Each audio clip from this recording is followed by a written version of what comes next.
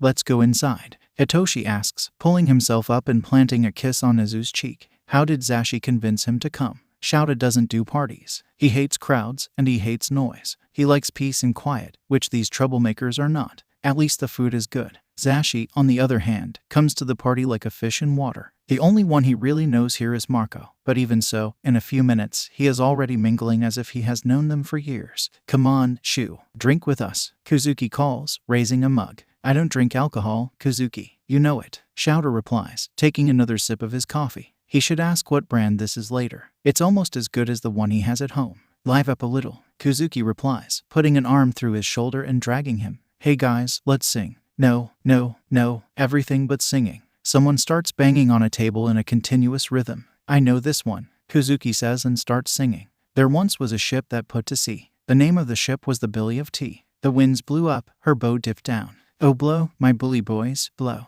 Then everyone starts singing together. Soon may the Wellerman come, to bring us sugar and tea and rum. One day, when the tonguing is done, we'll take our leave and go. Jazu takes over the next part. She'd not been 2 weeks from shore, when down on her a right whale bore. The captain called all hands and swore he'd take that whale in tow. Soon may the Wellerman come, to bring us sugar and tea and rum. One day, when the tonguing is done, we'll take our leave and go. Don don don don don. Don don don don don don don. Don don don don don don don don don don don. Next comes Curiel. Before the boat had hit the water, the whale's tail came up and caught her. All hands to the side, harpooned and fought her. When she dived down low, soon may the Wellerman come, to bring us sugar and tea and rum. One day, when the tonguing is done, we'll take our leave and go. Then Marco starts. No line was cut, no whale was freed. The captain's mind was not of greed, and he belonged to the whaleman's creed. She took that ship in tow. Yoy, soon may the Wellerman come, to bring us sugar and tea and rum. One day, when the tonguing is done, we'll take our leave and go. Don don don don don. Don don don don don don don. Don don don don don don don don don don don. Then Izuku and Hitoshi sing together. For 40 days or even more. The line went slack then tight once more. All boats were lost, there were only 4. But still that whale did go. Soon may the Wellerman come, to bring us sugar and tea and rum. One day, when the tonguing is done, we'll take our leave and go. Shouta sighs and starts singing. Everyone falls silent. As far as I've heard, the fight's still on. The line's not cut, and the whale's not gone. The Wellerman makes his regular call, to encourage the captain, crew and all. As fast as it stopped, the music comes back, and the crew starts singing again. Soon may the Wellerman come, to bring us sugar and tea and rum. One day, when the tonguing is done, we'll take our leave and go. Soon may the Wellerman come, to bring us sugar and tea and rum. One day, when the tonguing is done, we'll take our leave and go. After finishing the song, everyone starts cheering at Shouta. who just sighs and hides a smile on his scarf. No one can prove anything. The train ride to school on Monday was quite eventful. Izuku barely had a chance to get on before he was approached by a crowd of people recognizing and congratulating him. He has not even decided on his hero name yet and has already had to sign autographs. Izuku is not exactly the type of person to shy away from attention, but this was definitely quite embarrassing. The continuous interruptions and the rainy day, making the train move slower, almost make him late. Fortunately, the excitement over having All Might as a teacher has settled down, so he no longer has to deal with a flock of vultures at the school gate. Edward Kun. He hears a familiar voice and turns, seeing Ida rapidly approaching him. What are you doing? You should hurry or you'll be late. Wait. He summons a pocket watch. We still have 5 minutes. A good student arrives at least 10 minutes early. Izuku decides not to point out that Ida is also not 10 minutes early. Hey, Ida. Izuku asks as he puts his umbrella away. Are you? If this is about my brother, you don't have to worry, Ada says, looking at him with a big smile. I'm sorry for causing you unnecessary concern. Ada quickly leaves, leaving Izuku behind with a heavy expression on his face. Don't need to worry, Izuku mutters to himself. How can I not worry when you're exuding so much anger and bloodlust? He sighs and continues to his class. Sometimes Izuku really hates how attuned to people's feelings his observation Haki makes him. He's practically an empath. Despite his concern, Izuku smiles as he feels the presence, or rather the lack of a specific presence, when he arrives in the classroom. He walks in to find his classmates chatting excitedly about how several of them were recognized on the way to school today. Izuku quietly goes to his seat, just in time for the door to open and Aizawa, now out of bandages, to enter. Morning, Aizawa greets. Aizawa-sensei. Sue calls. I'm happy to see you're out of your bandages. The old lady and her hellspawn got overzealous with their treatment. Aizawa replies, I'm under the threat of having my arms amputated for 2 weeks if I overdo it. What? The class screams in horror. Don't worry about it. Aizawa waves them off. Now, for important matters. You might have noticed there's one less person in the class. Yeah, where's Mainta? Yamomo asks. Due to various behavioral problems, Mainta is suspended for 2 weeks. Aizawa explains. And due to a much less than acceptable performance, both in class and at the sports festival, he was deemed unfit for the hero course. Therefore, he's being transferred to general studies, and one of the students in class 1 degrees Celsius is taking his place. Come in, kid. The door opens again and in comes Yamezawa Hitoshi in all his glory. He stops in front of the blackboard and bows down.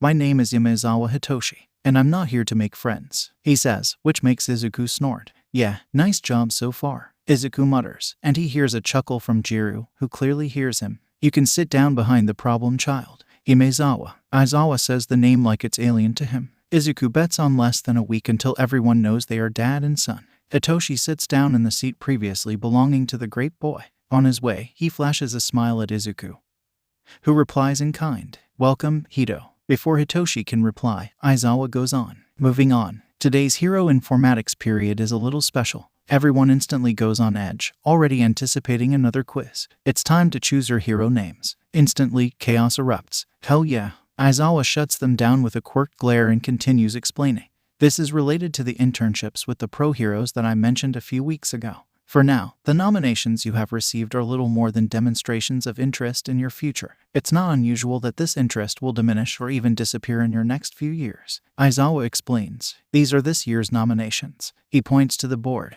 Usually the results are more balanced, but this year is anything but usual. First on the board is Izuku with over 4,000 nominations. Todoroki follows in second with just over 3,000.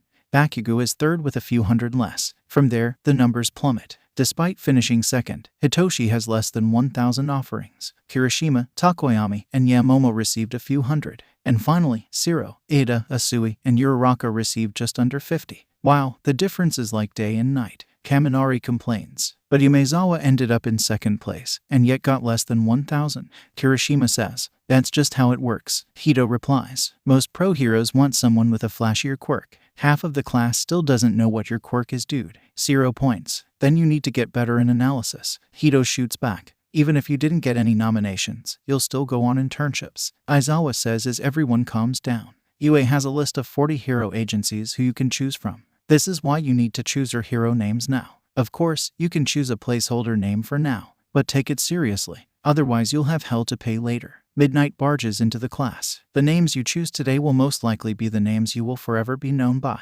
Aizawa explains. Midnight will help you choose since I suck at that. Izuku chuckles as he hears Hito muttering card box from behind him. so take it seriously if you don't want to end up stuck with a name like Eraser. Midnight says, I'll be here to make sure none of you choose anything too inappropriate. A few moments later, everyone has a board in their hands and is trying to think of their names. Izuku already has his name in mind, so he quickly scribbles it. Do you have anything in mind, Hito? He asks his boyfriend. Maybe, Hito replies, hiding his board. What about you? I had mine in mind for a time already. Izuku replies, I'll take a guess. Hito smirks at him. You're the swimming hero, Hammer. Hituuo. Izuku whines, hiding his face in his hands. This isn't funny. I beg to differ. Hito says, laughing. Yeah. Izuku waves him off, then looks a few seats behind. What about you, Todoroki? Todoroki turns his board to them, showing his first name on it. Shouto. Just that. I can't think of anything else I could be called. Todoroki replies. There are some heroes who use their own name. Mostly Marines, but still. Izuku explains. But they use something more than their own name.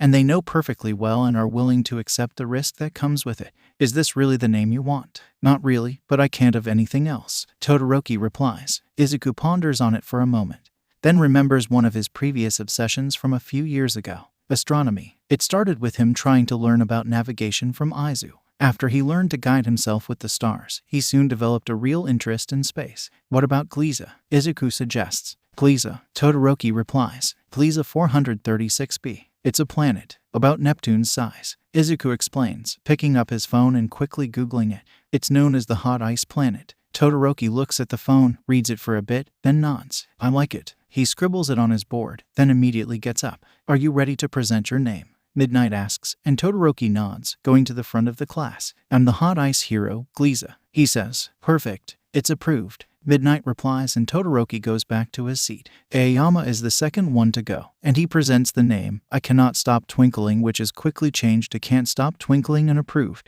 Then goes Ashido. Alien Queen, she proudly announces. Like those acidic blood creatures? Bad idea. Choose another one. Midnight replies. Ashido looks affronted for a moment, but then she smirks. Fine, I have another idea right here, she says and writes another name. The Xeno Queen.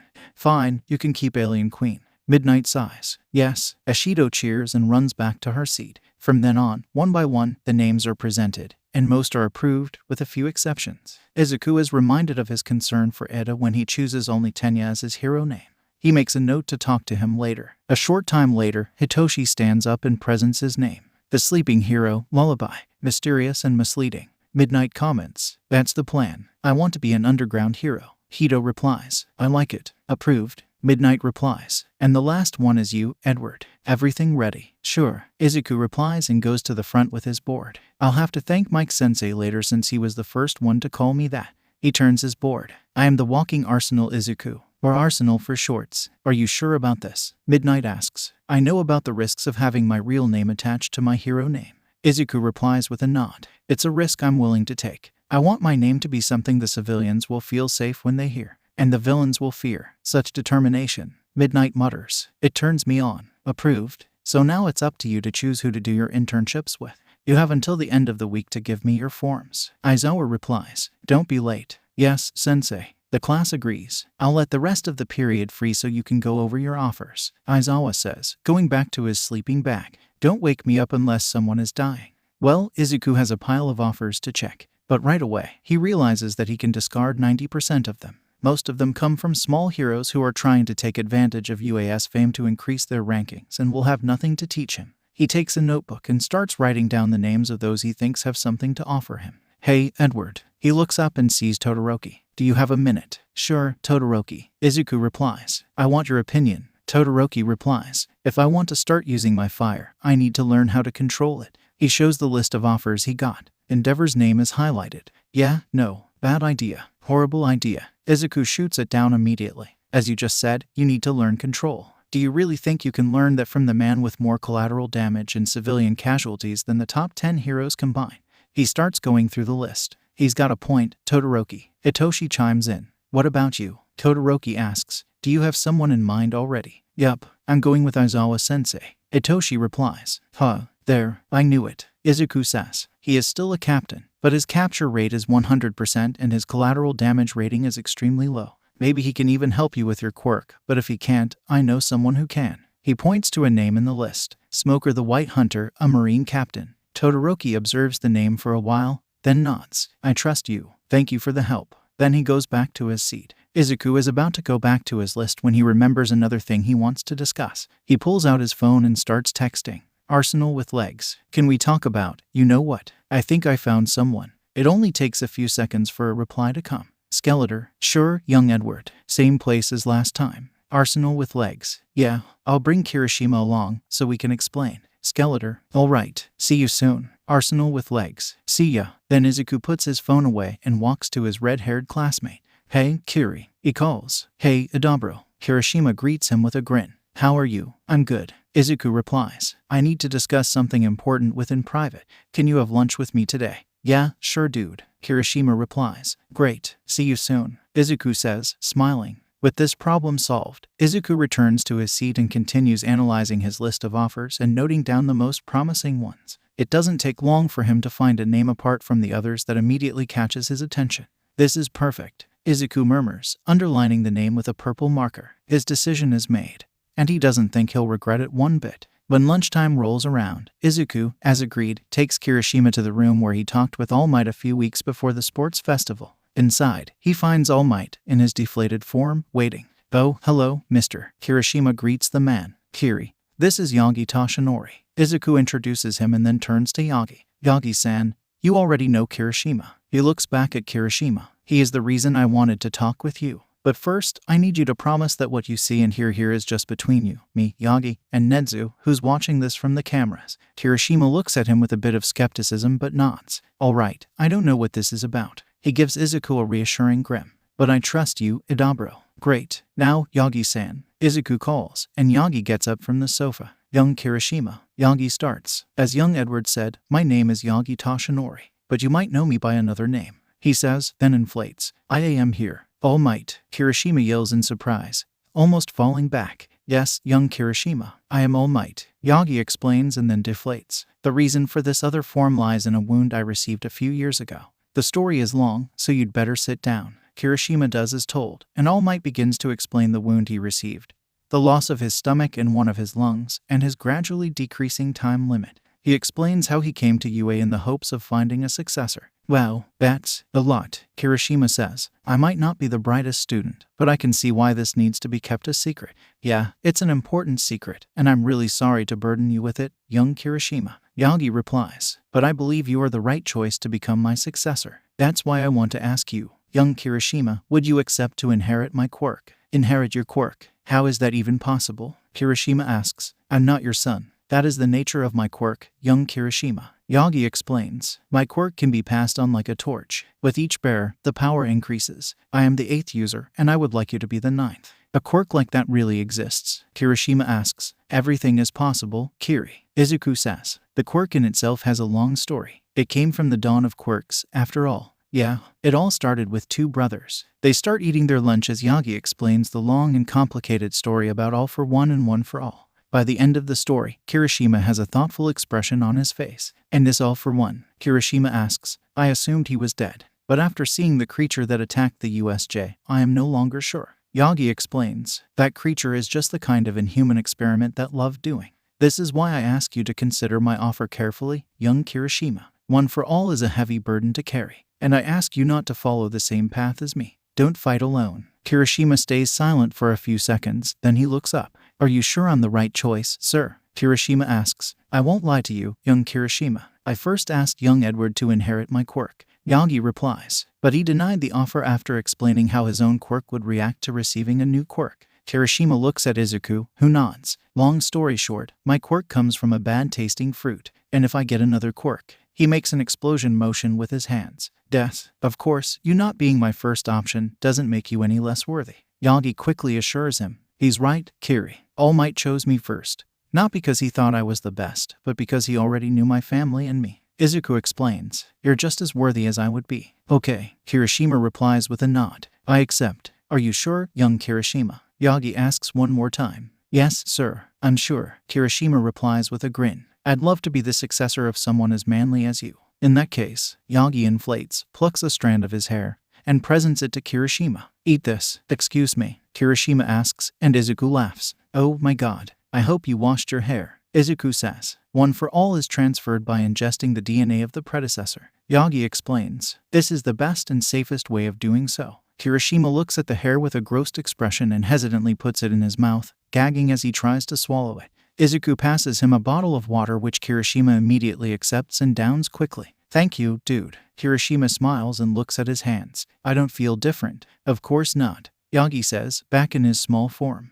It will take a few hours for the transfer to be complete. Fortunately, there is no heroics class today. Meet me at Gym Gamma after class. Sure. Kirishima nods. I'll be there too. Izuku says, I don't know how much I can help you with this new quirk, but I'll do what I can. Thanks, Idaburo. Kirishima grins. I think we are past family names already, Kiri. Izuku smiles. You can call me Izuku. Sure, Izaburo. The same for you. Kiri. No, Ijuru replies. All right, Izuku summons a pocket watch. We have about 20 minutes until the next class. How about we finish our lunch? I makes a face as he looks at his half-eaten lunchbox. You know, I've kinda lost my appetite. He admits, which makes Izuku laugh. In a seemingly ordinary area of Kamino, there is an unremarkable warehouse that does not arouse any suspicion. No one can imagine what is really done inside this place, much less that inside is the greatest villain that ever lived in the world and a doctor who abandoned all his morals for science. In this place, a tall man wearing a black suit sits on a chair in front of a long table. His deformed face is hidden by a black mask, with several pipes connected to a life support.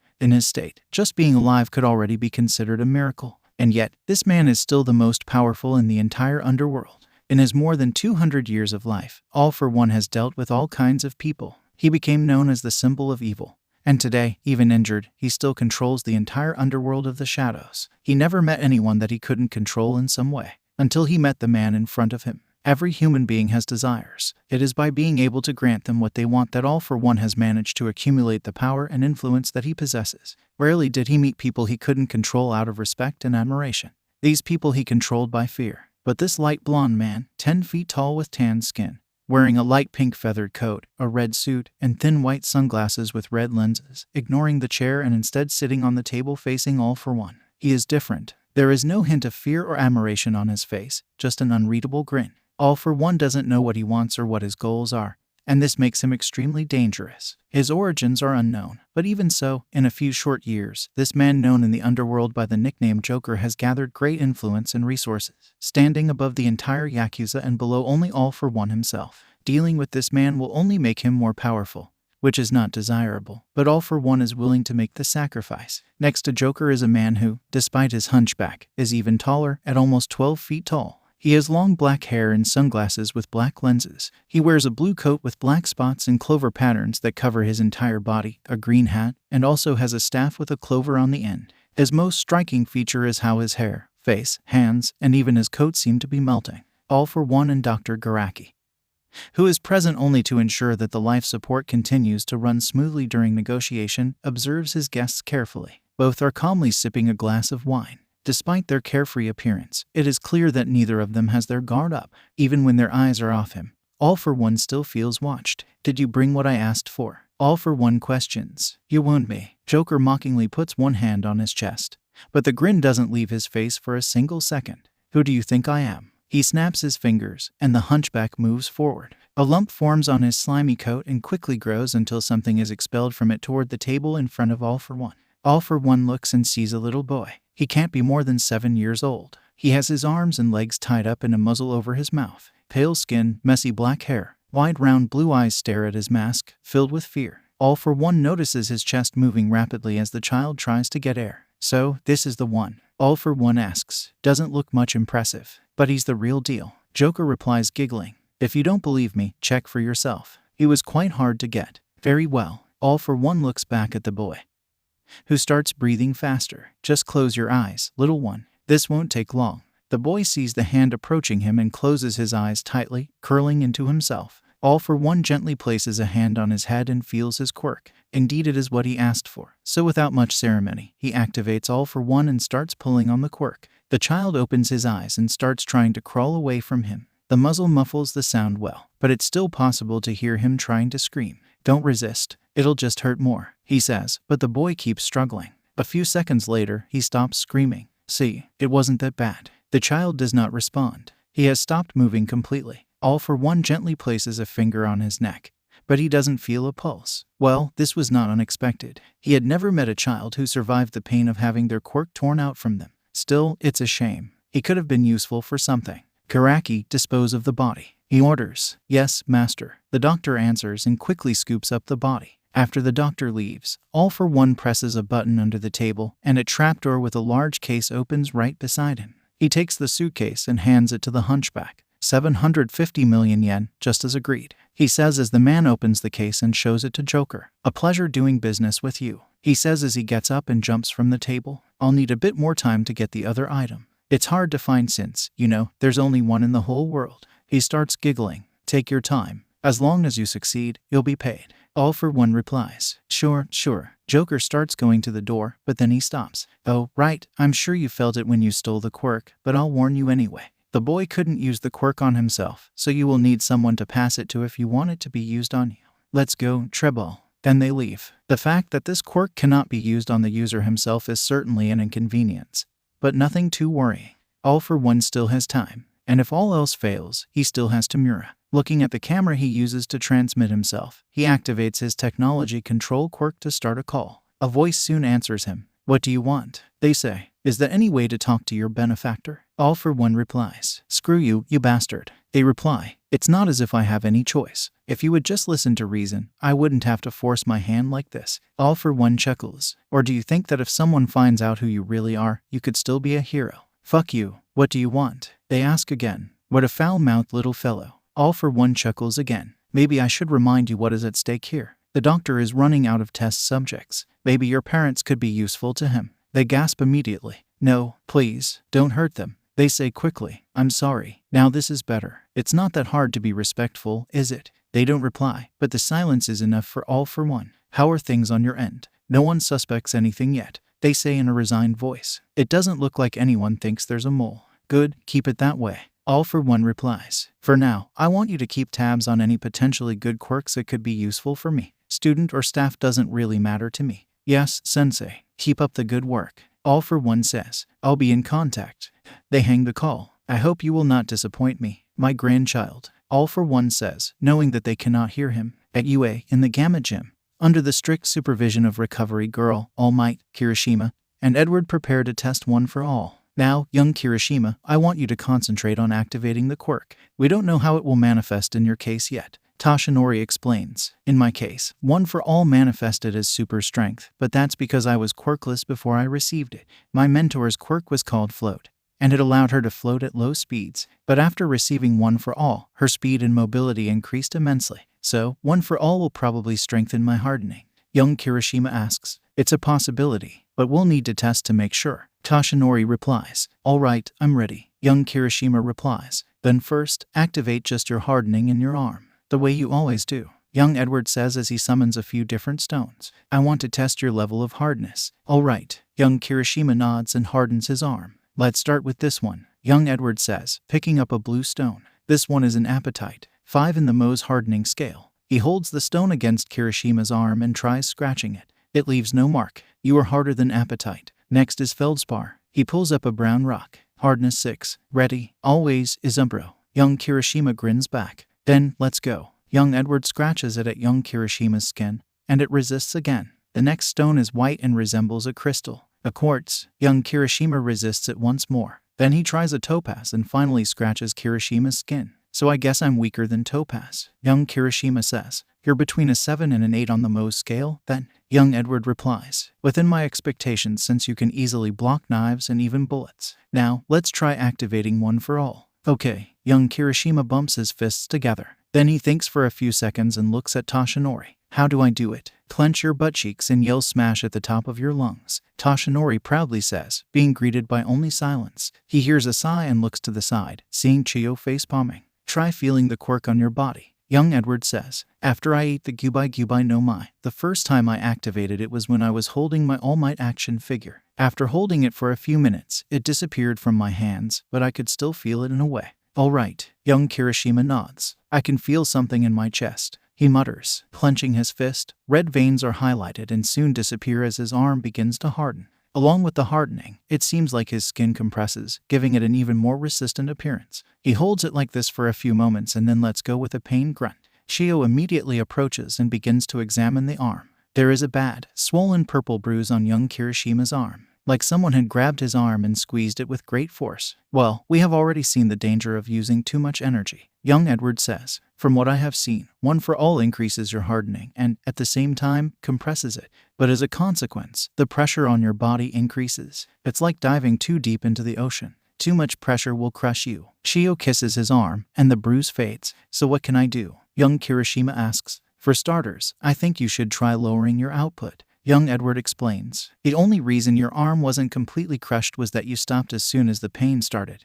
Good instincts, by the way, but if you held on a little longer your arm probably would have burst. 100% is too much. Try lowering the output. He puts a hand on his chin. Why don't you try to imagine a water faucet? You turn it on just a little to control the water flow. I can try that, young Kirishima replies. Other than that, I think you should learn armament haki. Young Edward says. It works similarly to your quirk and would help protect you from the pressure. Armament haki. Is it that thing you did hardening your skin? Young Kirishima asks. Wouldn't it be redundant with my quirk? That's where you're wrong, young Edward replies. Jazunai, my brother, has a quirk that allows him to turn his body into diamond, and he also specializes in armament haki. With the two things combined, he could meet the blows of the world's greatest swordsman head-on without getting hurt. Wow, that's amazing, young Kirishima replies. I mean, I heard this swordsman could cut a mountain in half. Yeah, so, want to learn haki? Young Edward asks again. And young Kirishima grins. For sure, bro. This sounds manly as hell. Great, I can give you a crash course right now. But also, did you decide with who you'll do your internship? Young Edward asks. I was thinking of going with fourth kind. Young Kirishima replies. But after today, I think he might not be the best choice. I can go over your offers with you later. I'm sure there'll be someone who can help you. Young Edward replies. Who knows? There might even be someone who can teach you how to use haki. All right, Izaburo. Thank you. For the next hour, Toshinori watches the two excitedly discussing their plans for One for All and the internships. Toshinori has to admit he feels a bit useless here since he can't help Kirishima learn to control OFA. Not only was Toshinori quirkless and therefore manifested OFA in a completely different way, but he was also a genius at controlling quirk. He never had trouble using 100% of the power. The fact that he has cultivated quirk for so many years that his 100% is probably only 50% of young Kirishima's power doesn't help much either. Still, watching young Edward explain to young Kirishima about a specific hero he believes will do a good job helping him, Toshinori smiles. They'll be fine. Everyone has their costumes, right? Aizawa asks. I'm sure I don't need to remind you of the obvious, but wearing them in public when they are not with their mentors is prohibited. And don't lose them. The students are all gathered at the train station, and Aizawa is giving them their last instructions. Guanagit, Mina says excitedly. Don't stretch the god at Ashido. And mind your manners. Aizawa scolds. Remember, you are representing UA out there. Don't do anything that will bring shame to the name of the school. Yes, sir, the class says together. The class chats excitedly about what they expect as they wait for their trains. Izuku notices Ida about to board his own train and decides to talk to him one more time. Ida turns to him, immediately putting a false smile on his face. If you ever need someone to talk to, I'm your friend, Izuku says. And please, don't do anything stupid. Sure, Ida says, then turns and boards his train. For some reason, Izuku is sure he will do something stupid. Before he could begin to brood too much over his friend's situation, he feels a pair of arms hugging him from behind. And he turns his face to find Hitoshi smiling at him. Cheer up, Izu, he says. I'm sure Ida will be okay. I fear he'll do something stupid, Hito. Izuku replies and sighs. He's so angry that I don't even need my haki to see. I'll ask Dad if we can check on him. Hito replies. Where are you going again? Jaku City. Izuku replies. The Marines HQ is there. Kiri and Tadu are also going there, right? Hito asks. Yup, though our mentors are different. Izuku replies. We'll all meet them there. Well, good luck. I think that's your train. Hitoshi points to the train coming. You're right. See you soon, Hito. Izuku turns around and gives Hitoshi a quick peck on the lips. Make sure to message me later. Then he runs to the train. Sure, he hears Hitoshi say as he runs. As the doors close, Izuku turns around and waves at Hitoshi. So, are you guys ready? Ijiru asks. I know I am. Izuku says. Sure, Todoroki says. The trip will be long, so I advise you to sit down. Izuku says as he sits down on one of the free seats. Jaku City is about an hour and a half away by train. During the trip, Izuku and Ijiru take up most of the conversation, and Todoroki is mostly silent, although he chimes in with a quick comment every now and then. Once in Jaku City, finding the Marine headquarters is not difficult. Not only is the base located right in the center of the city, but the building is also huge. The building is stylized as a huge Japanese multi-story palace. At its base is the kanji for Marines and their emblem, a simplified seagull. It's a majestic building. They are about to enter when the large doors open and a group comes out. At the front of the group is a man about 9 tall wearing glasses. He wears a white suit with several medals on the front. His hair is black and he has a long braided beard. On his head, he has a hat that says Marine with a seagull on the top. Behind him are 3 other men between 9 and 10 in height. The one on the right is wearing a yellow striped suit that Izuku is sure he has seen All Might wearing a very similar one. Black hair and orange-tinted glasses. The second is wearing a red suit with a rose on the front, black gloves, and a hat like the one the man in front is wearing, but without the seagull. The third was shirtless with a large tattoo that reads Double Suicide at Death River running down the left side of his chest. He wears dark pants with light flower designs on the left leg. Behind them comes a larger group with several people of different clothes, ages, and heights. The similarity between all of them is that they are all wearing long white coats with sleeves that are too big for their arms to pass through, like capes. The group marches forward without sparing a glance at any of the civilians looking at them. What was that? Izuku asks. Probably they are going to a raid or some large-scale operation. Izuku says. They had 3 admirals and the fleet admiral with them. Then he points to the building. Anyway, we'll probably see it in the news soon enough. Let's enter. Let's go, Todoroki says. And the 3 enter the building. They find themselves in a large lobby with many uniformed people running around. Nobody seems to notice them there. I guess we should try asking someone, Izuku says. Concentrating a little, Izuku finds someone who doesn't seem too busy. An elderly woman, not as tall as some they saw, but still almost 7 tall. She wears a white shirt with a flowered tie and floral pants. Excuse me, ma'am, Izuku calls as he approaches. The woman looks down at him, then at Todoroki and Izuku. Are you the UA interns? She asks. Yes, ma'am, Izuku replies. I'm Edward Izuku. These are Kirishima Izuku and Todoroki Shouto. It's quite refreshing to have someone respectful for once. She mumbles. Your mentors will be there soon. As you might have seen, many of our forces just went out on a big operation. She explains. You can sit down and wait for now. Thank you. Izuku bows down at her. What is your name? You may call me Suru. The Vice Admiral, Suru. Izuku asks and summons his notebook. Can you give me your autograph? She chuckles and picks up the notebook. Why not? She signs it and gives it back. Thank you, Suru-san. Izuku bows again. It's no problem. Now go on. I need to make sure these guys are working. She says and starts walking. Where is Kyuzen? He's supposed to be in command while Sengoku is out. Don't tell me he's napping again. Izuku explains to his classmates what he just talked about with Tsuru, and they sit in the lobby to wait. About half an hour later, the first mentor arrives. A tall, muscular man with spiky white hair. He wears blue jeans and a thick white and blue jacket, with green hair lining his neck, wrists, and hem. Several cigars are strapped to the jacket, and he's smoking 2 simultaneously. Hanging from his back is a long jit. He has a not very friendly expression. Which one of you is Todoroki? He asks, and Todoroki gets up. I'm Smoker, and you're with me this week, he says and jabs his thumb towards a door. Stop wasting time. Suit up and follow me. Todoroki nods and goes to the door he gestured.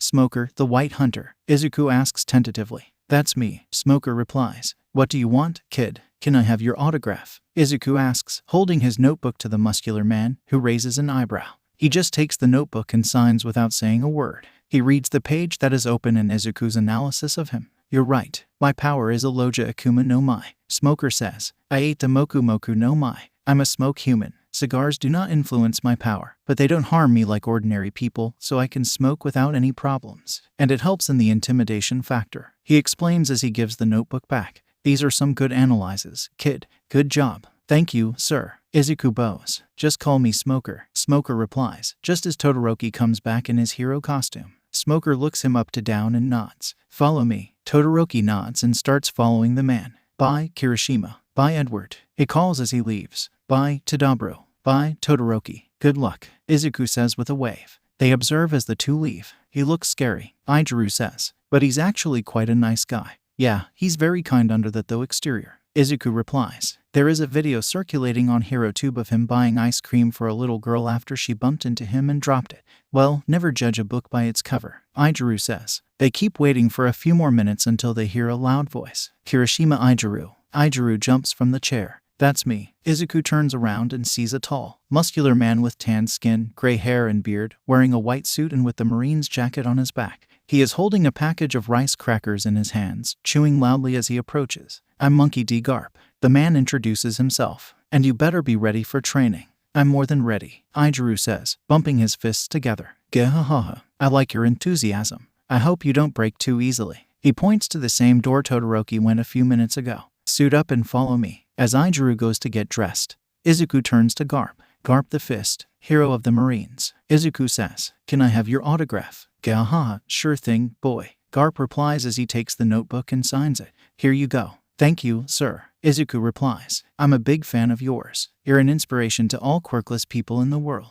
Bah, society focused too much in quirks. Garp says, with enough training you don't need a quirk to fight. I saw you at the festival. You have good skill, though your haki could use some more work. I'm still learning. Izuku mumbles, looking away. You're already better than most people your age. Garp replies. Then Kirishima leaves, wearing his costume. Looking good. Now follow me. Before anything I want you to show me what you can do. Yes, sir, Izuku says and starts following him. Bye, Izaburo. Bye, Good luck. Izuku replies with a wave. It's only a few minutes later that Izuku hears a tapping sound approaching him. He turns around and sees someone he met a few days ago. Isho-san, Izuku calls as the man approaches. The blind man is wearing the same purple kimono Izuku saw him wearing last time, but now with the addition of the white marine coat. Good to meet you again, Edward-kun. I am glad you accepted my offer, he says as he stops. Now I know why you were so familiar. Izuku says, you're Admiral Fujitora. That's me. Isho smiles. Now, suit up and follow me. Izuku smiles and quickly swaps his clothes for his hero costume.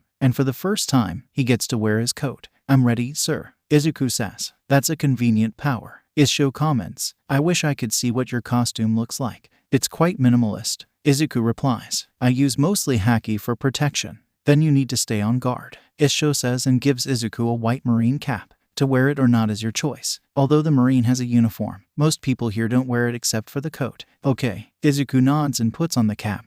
Then starts following Isho. What do you know about the Marines? Edward-kun. The Marines are primarily a military group, although you have the same authority as pro-heroes. Being a military group, you are divided by ranks, with Fleet Admiral being the highest rank and only one rank below your own. Izuku explains, you have no ties to the HPSC and they cannot intervene in your work.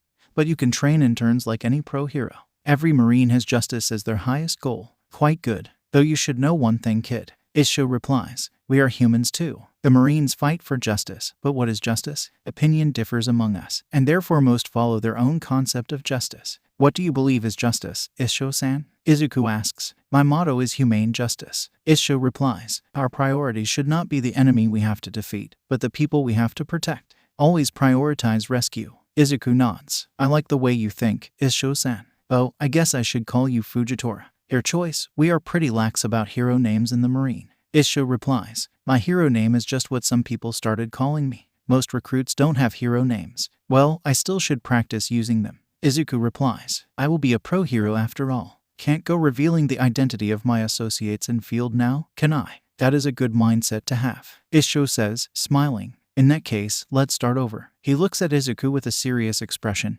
opening his eyes and showing his completely white eyeballs. I am Admiral Fujitora, and I will be your mentor for this week. Izuku straightens up. I am the walking arsenal, Izuku. Izuku says with a bow. I will be in your hands. Please take care of me. Fujitora smiles at him, and Izuku grins back. He can tell he has chosen a good mentor for this week. It doesn't take long for Izuku to understand why admirals carry the title of greatest military power in the Marine.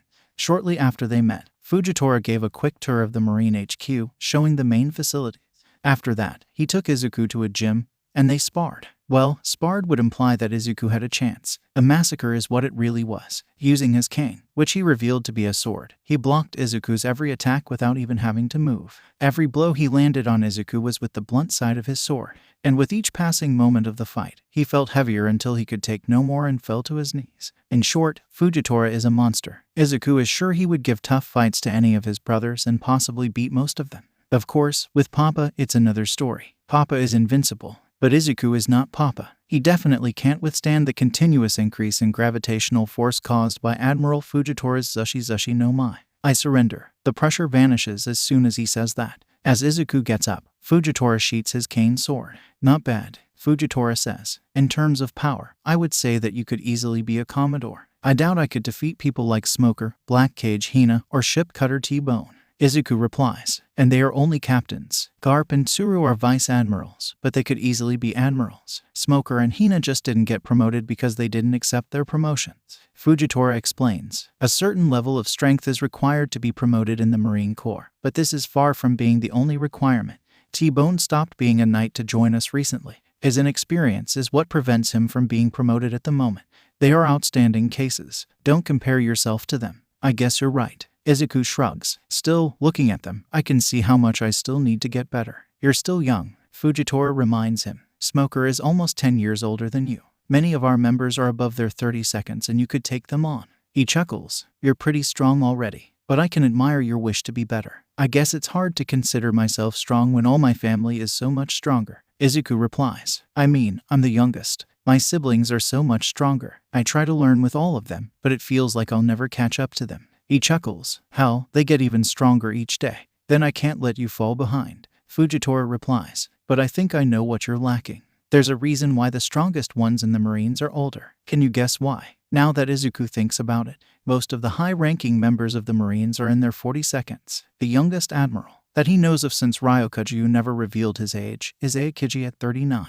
They all have incredibly overpowered quirks or fruits, but that's not the reason. Monkey D. Garp, who just isn't an admiral because he doesn't want to, is quirkless. No, the reason is another thing. Experience. Izuku guesses. The older members have more experience. You can train your whole life. It's only in a real fight that Haki will really develop. Fujitora nods at him. Garp-san fought against a man that wanted to become king of the world. This man harnessed some of the strongest villains under his thumb. Wow, and what happened to him? Izuku asked. This man was erased from history. Fujitora replies, so I don't really know if he died or was arrested, but many of his former subordinates became important figures. Some kept in the path of villainy, and others disappeared. One even became a hero, while another one is a vigilante. How did the subordinate of such a powerful villain become a hero? Izuku asks, I mean, I know people can change, but would the public accept it? As I said, this villain was erased from the story. As for the hero, she is powerful. And as long as she can do what she wants, she has no interest in being our enemy. Still, the Marines have their eyes on her. Fujitora explains. But enough with that. If you want to get stronger, you need experience. As he says that, he pulls a paper from his yukata. Fortunately, I have the perfect opportunity at hand. The Navy was contacted by the HPSC recently. They have asked for help with the capture of a dangerous villain. Well, as an admiral, I doubt you just go in normal patrols. Izuku replies, those are mostly taken by captains. Fujitora replies, the admirals are mostly deployed to deal with rank of villains and above. So, I can assume that this villain isn't a rank. It's the hero killer Stain. Fujitora replies. Izuku frowns as Ida's anger goes back to his mind. Yeah, he needs to be caught as soon as possible. Izuku agrees. So, are we going to Hasu? Soon, Fujitora replies. Our intelligence division found that he usually attacks at least 3 heroes before changing cities. He only attacked Ingenium at Hasu, so he'll stay there for a while. He notices Izuku's unhappy expression. As important as it is to catch him as quickly as possible, Stain is not someone we can be careless with. Izuku sighs and nods. I know, it's just that Ingenium is my friend's brother, and I think he'll do something stupid. Izuku explains. He's interning at Hasu, and I think he went there looking for revenge. Then we need to prepare as soon as possible. Fujitora replies, so, it's time I teach you an important part of hero work, be it of any kind. Paperwork. Well, no time like the present. Izuku shrugs. Well said. Follow me. As they leave, another Marine follows Fujitora. We'll need support. Tell Kuzan that we need as many tracking specialists as he can spare. Stain is slippery. Anyone who can use observation haki will be helpful.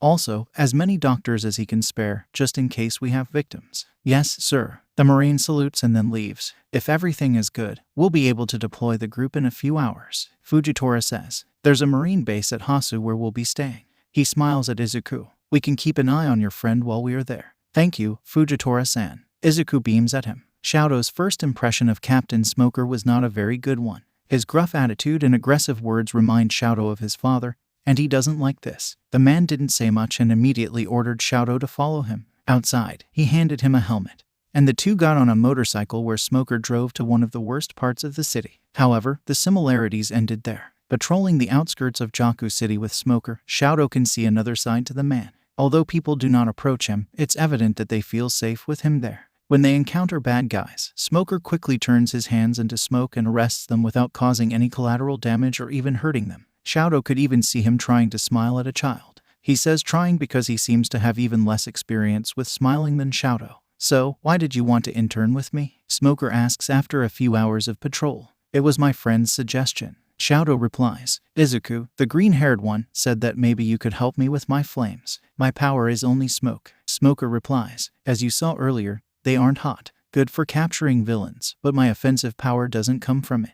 Is this why you carry this? Shadow asks, pointing to the weapon at his back. This is a JIT. Smoker replies. And it has two functions. While it does help me with my offensive power, he points the weapon at Todoroki, who notices that while it has the same color, the tip is slightly different. Unlike normal quirks, most Akuma no Mis doesn't have real drawbacks to their use, but every fruit has the same weakness. The sea. Shadow completes. Exactly. There is a special type of stone called Kairoski. They wield the same effects of the sea when Akuma no Mi users touch them. Smoker explains. The tip of my JIT is made of Kairoski. Shadow nods, putting 2 and 2 together, then goes back to what Smoker said about his power. So, you can't help me with my fire? He asks. I never said that. Smoker replies with a smirk. I saw my fair deal of destructive quirks already. Each one of my superiors could be considered a walking natural disaster. Two things make it difficult to control a destructive quirk: fear and inexperience. Both are tackled in the same way. So, what is the plan? Shadow asks. Until the end of the internships, I want you to use only your fire in fights unless you have no choice. Smoker replies. And don't worry, I'll be watching.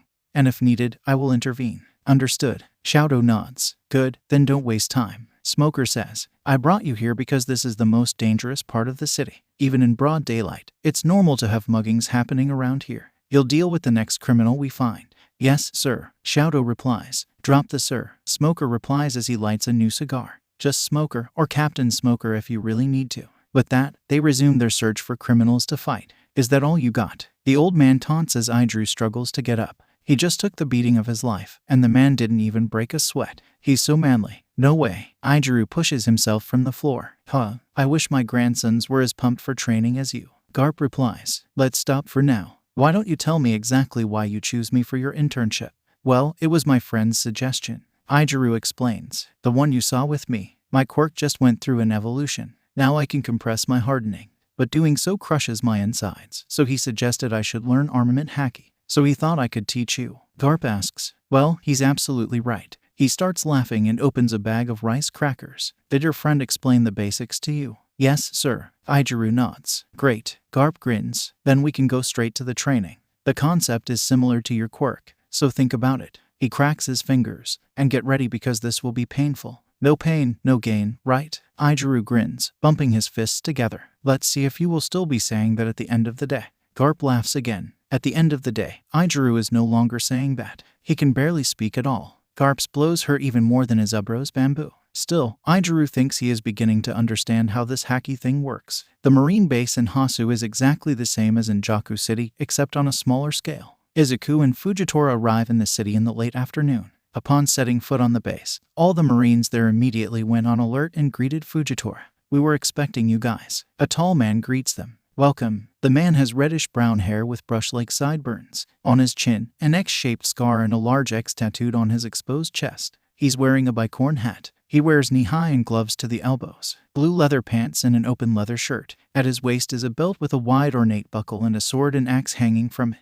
On his back, he has the usual Marine coat. What is the situation, Rear Admiral? Fujitora asks. We have yet to have sightings of the hero killer since the attack on Ingenium. The man replies. We have patrols on every street all day. I want a list of their routes, as well as the number of civilians living in these areas. Fujitora says. I'll bring it in a few moments. The man replies. Good. Call it a gut feeling, but I feel that something will happen soon. Fujitora says. Be ready to act. Understood. The man salutes, then leaves. A gut feeling. Izuku asks. Papa always says to never ignore your guts. Your father sounds like a wise man. Fujitora replies. Now, as I promised, why don't we go see if we can find your friend? That sounds great. Izuku smiles. Izuku patrols the city along with Fujitora, keeping an eye open for both a red scarf and armor that shouldn't be walking alone. Fortunately, the silver lining in not finding Stain is that Ida hasn't either. And it's not for lack of trying. At least twice, Izuku saw Ida trying to sneak away from Manuel to look for the killer. Fortunately, either because Ida is as stealthy as Uncle Odin, Manuel is more observant than expected, or Aizawa warned him to keep an eye on it.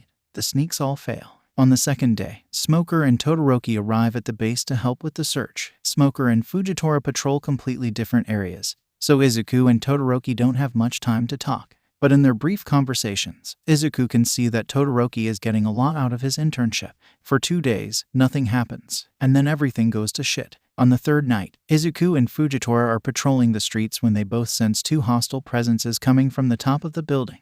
Izuku immediately recognizes the presence of Shigaraki Tamura. Then several portals open, and Nomus appear, causing chaos. Fujitora-san, Izuku calls. Those are Nomus, the creatures that attacked the USJ. What do you know about them? Fujitora asks as one of the creatures lunges at him. They have multiple quirks. Izuku explains. The one at the USJ had super regeneration, shock absorption, and super strength. Understood. Fujitora draws his sword and punches Namu.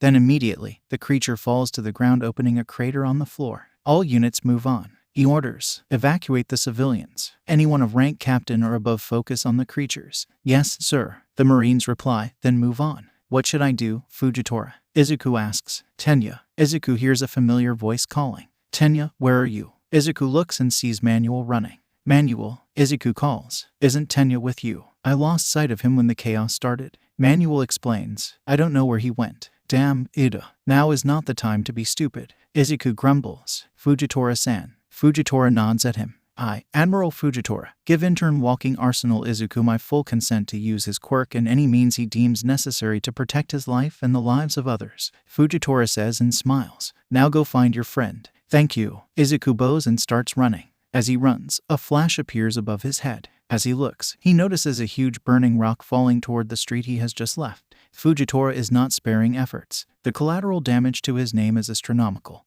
but at the same time, his casualty rate is minimal, which is incredible, considering that he has just dropped a meteor in the middle of the city. But he also ordered civilians to be evacuated before he started, so, shaking his head, Izuku focuses back on his haki, stretching it as far as he can, trying to find it.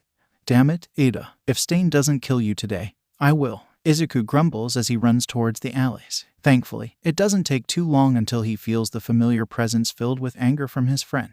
Running to the alley, he finds Ida on the ground and an intimidating person standing above him about to plunge his sword into Ida's heart. You are a fake, and you'll die like one, the figure says and brings down his sword. Izuku immediately summons his pistols and shoots at the man, who notices and jumps out of the way. Izuku seizes the chance and jumps between him and Stain. Edward, Ida asks in surprise. Another kid. The man, who it's obviously Stain, says angrily. I don't have time to play with you. Go away. I'm sorry, Mr. Stain. Izuku says as the pistols disappear. He puts his left hand behind his back, summoning his phone and quickly sending his location to everyone in his contact list. But I can't let you kill them. This foolish kid came searching for me to avenge his brother, Stain says. And this one, he points to the still figure of Native, is just another fake. It doesn't matter. It's not a hero's job to decide who should live or not. Izuku replies, summoning his Kusarigama. Even if they were villains, the moment I have the chance to save them and don't is the moment I become a fake hero.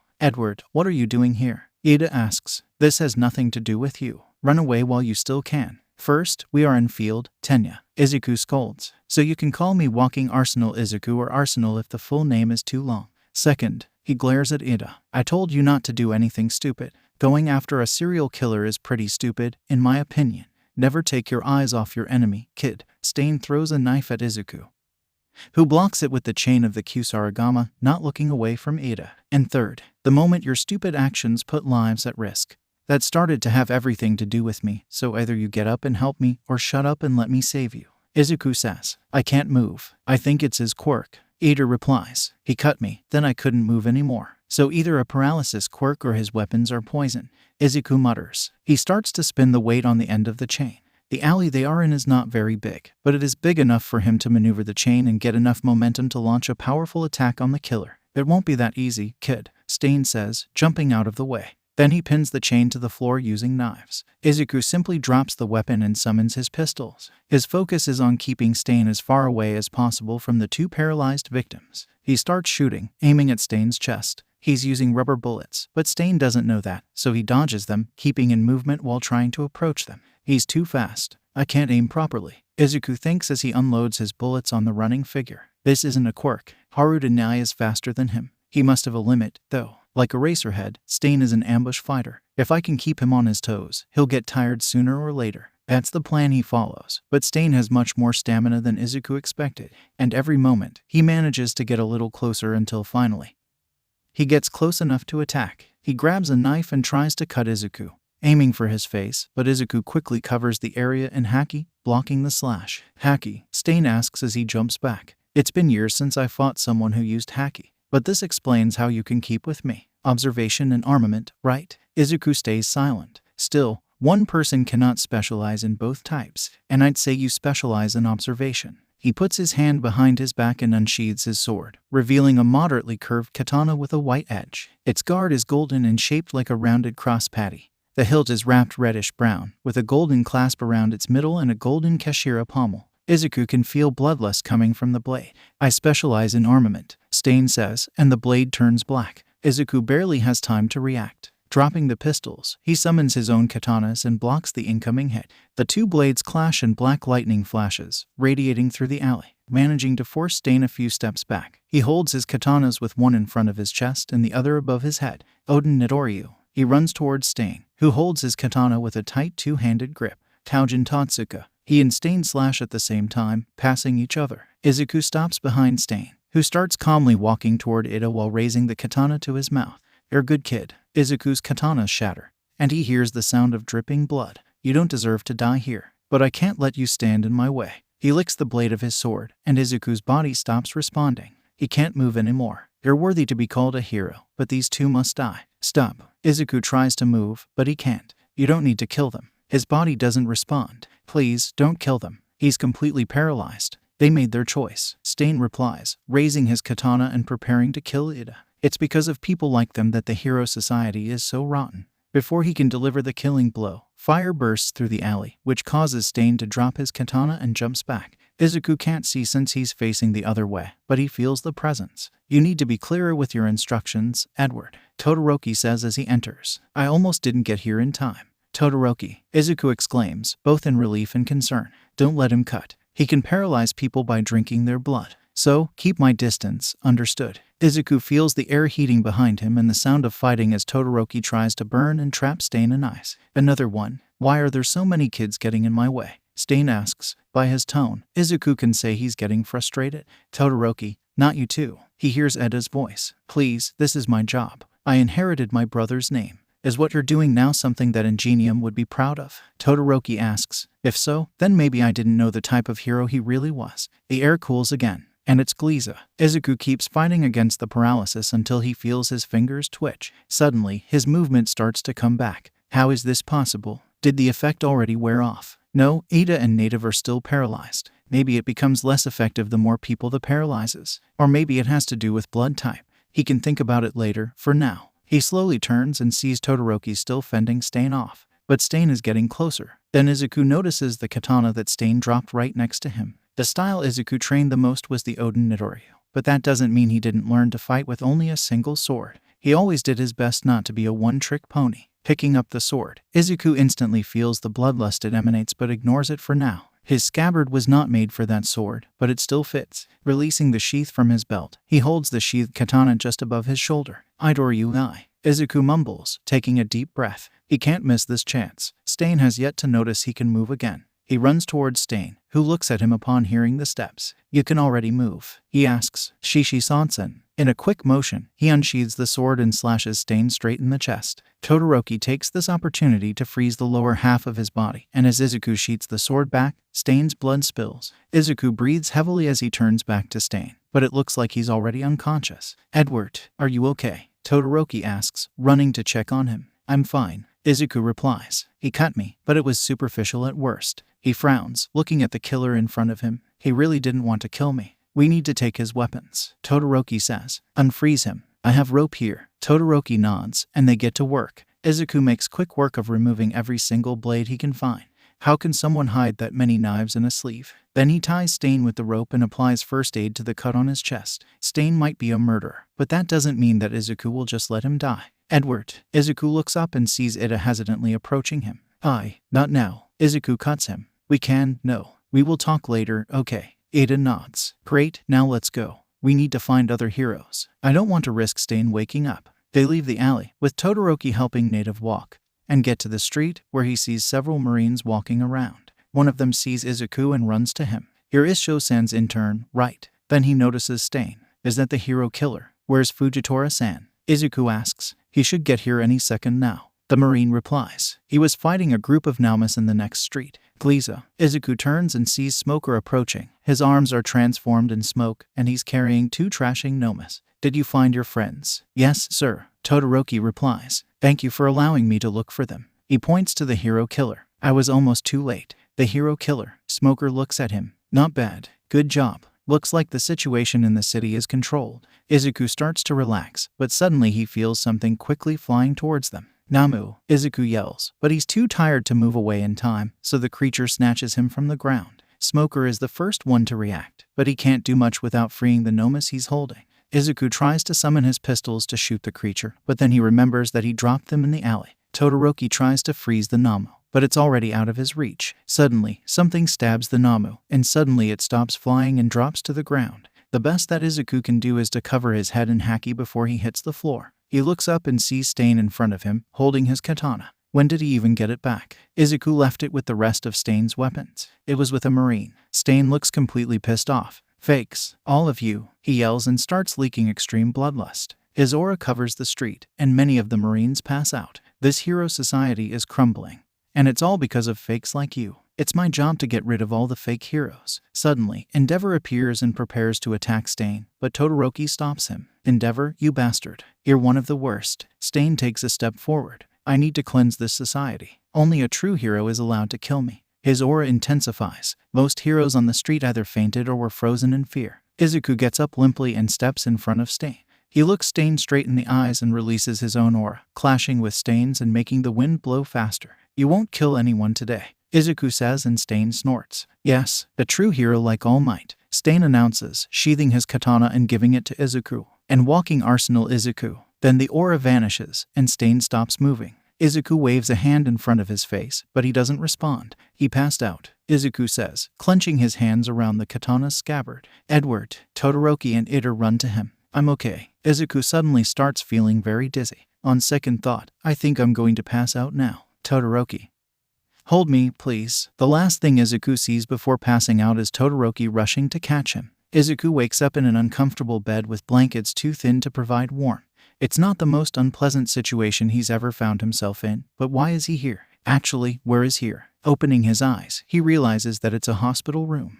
Deja vu. So what happened comes back to him all at once. Hasu, Nomis, Ida, Stain, Todoroki, and he practically jumps from the bed, looking around. "We need to stop meeting like this, Izuku turns his head and sees Hitoshi sitting on a chair next to the bed.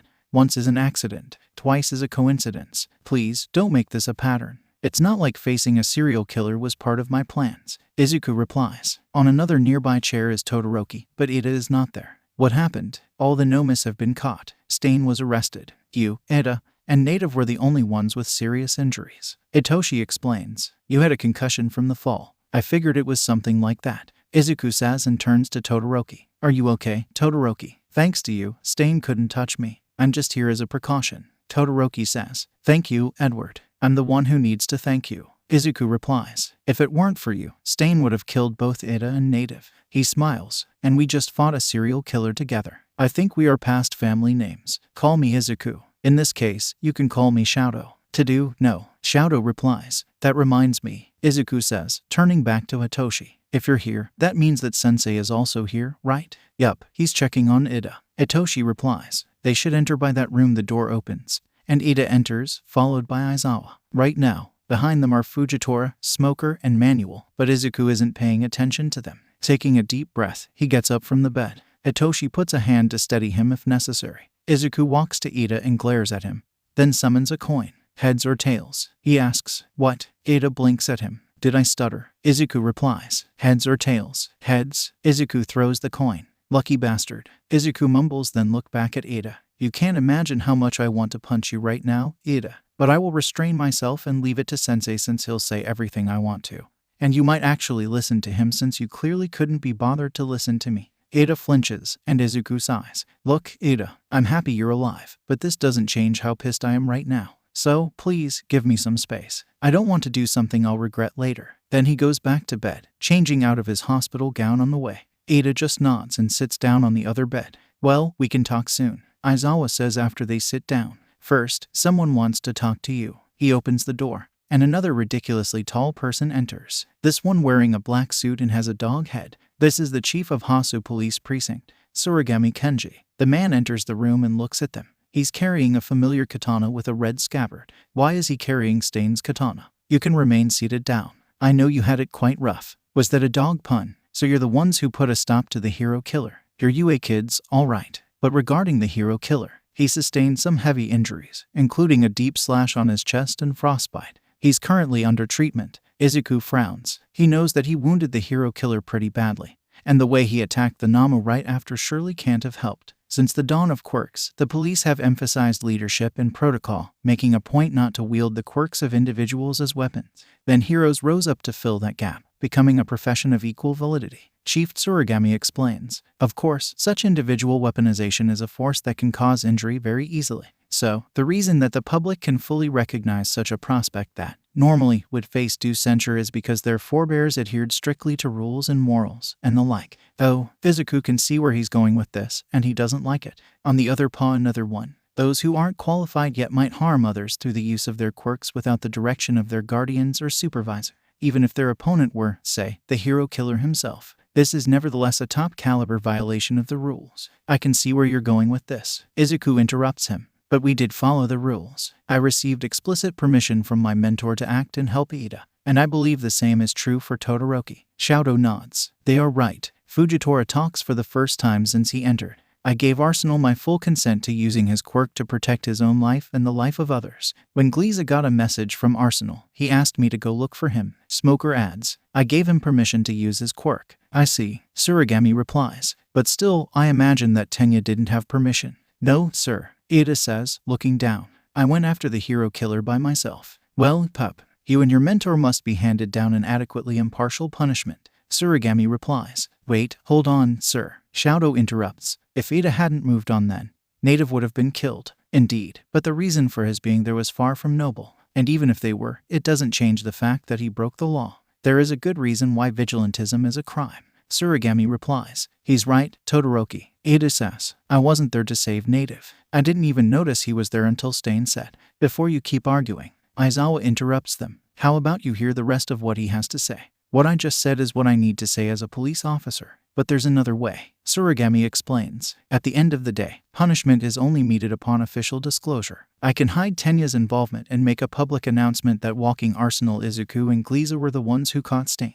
I mean, that is basically what happened. Izuku says. I was paralyzed the entire time. Ada adds. I don't deserve any credit in the first place. Well, while you two will get credit from the public for your actions, I want to add something. Surigami turns to Izuku and Shouto, then bows. As a fellow human who keeps the peace, I give you my thanks for bringing the hero killer to justice. Please, sir, don't bow to us, Izuku says, smiling. We did what a hero should do. We might not be full heroes yet, but that doesn't change what the right thing to do is. Right, before I leave, one last thing. Surigami says. Edward Kun, I heard that your swords broke while fighting Stain. Yeah, Izuku frowns. His blades weren't exactly Matus, but they served him well for many years. Stain had a message for you. Surigami gives him Stain's katana. He said, I have no need for my katana anymore, so I want a true hero to have it. Can you really give me this? Izuku asks. Isn't it like crime evidence? While usually, we wouldn't do this. I pulled a few strings. We have more than enough to prosecute Stain without this. Surigami replies. And we checked. Akaguro Chizome, that's his name, got this katana by legal means. This is the Medu Sandai Kaitsu.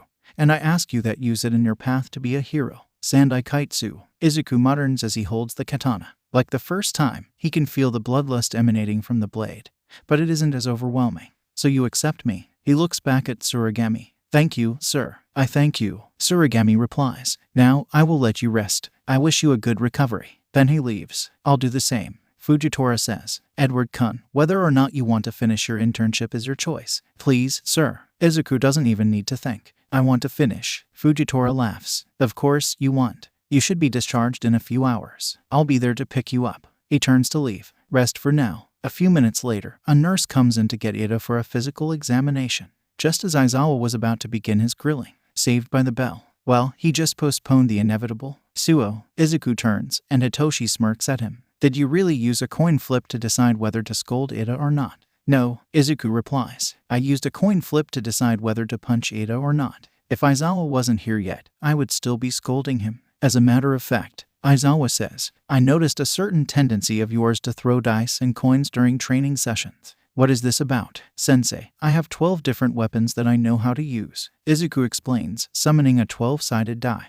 It's easier to leave the decision to luck. So, you're gambling with lives? Aizawa asks, narrowing his eyes. Of course not. Izuku defends. Lives are the thing I will never gamble with. I use the dice in training and events without big stakes. I didn't use it in my fight with Todoroki. And I surely didn't use it with Stain. Aizawa looks at him for a few seconds, then sighs. All right, I don't like it, but I know you take heroics seriously. He says, I still recommend not doing that, but I won't stop you. Thank you, sir. Izuku nods, then his phone starts ringing. Oh, it's Marco. I need to answer. Then he leaves the room. Izuku explains everything that has happened and about Stain's capture. He takes a few minutes to assure Stain that he is fine and confirms that he will finish his internship.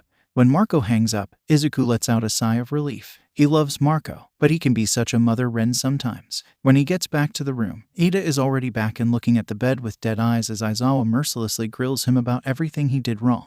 It's honestly exactly what Izuku needed to cheer him up. Aizawa talks on and on for about an hour, and Izuku enjoys every second of it. When he finally finishes, he gets up and leaves the room. Izuku, Hitoshi, Shoto, and Ida are silent for a few seconds. Damn, I can't remember the last time I saw him that pissed off, Hitoshi says, then smiles at Ida. Don't take it personally. He only gets angry like that when he is worried. He does look the type. Izuku says, anyway, Ida, how was the physical exam? Ida sighs, looking down at his casted arm. It looks like my left hand will have residual complications. Ida explains, both my arms got thrashed, but it appears that the damage is particularly severe in my left arm. They told me my brachial plexus is impaired. All it amounts to is it being hard to move my fingers and a little numbness, and it could be healed through nerve grafting surgery. He frowns. When I saw the hero killer, I became so blinded by rage that I couldn't think rationally. I should have warned Manuel first. No, I shouldn't have gone after him in the first place. I hate that bastard, but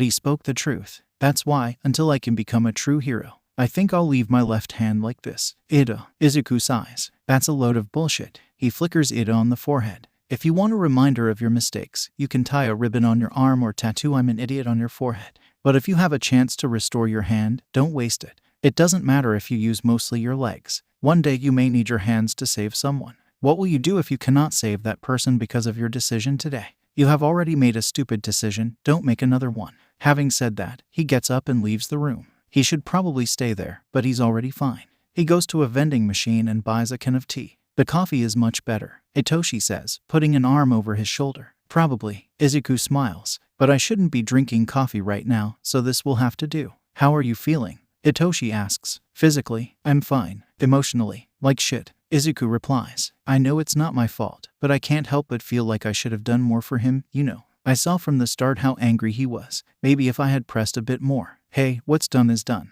Hitoshi stops Izuku, putting a hand on his shoulder. Ida made his decision. You can't blame yourself for that. He pulls Izuku closer. You saved his life. This is what matters, Izu. I know. Izuku sighs. At least logically. Well, I'm here to remind you as many times as you need. Hitoshi pulls him in a hug. You did great, Izu. Izuku buries his face in the nape of Hitoshi's neck, hiding the tears that begin to fall from his face. Hitoshi, the angel that he is, doesn't comment. Thank you, Hito. Izuku says. I don't know what I did to deserve someone amazing like you. Hitoshi laughs and runs his hand through Izuku's curls. Interesting, he says. I ask myself this same question every day. I guess we just can't see in ourselves what we see in each other, huh? Izuku laughs. Good thing I'm always here to remind you of how amazing you are. And I'm here to do the same for you. Hitoshi replies. As expected, Izuku is released from the hospital the same day and can return to his internship.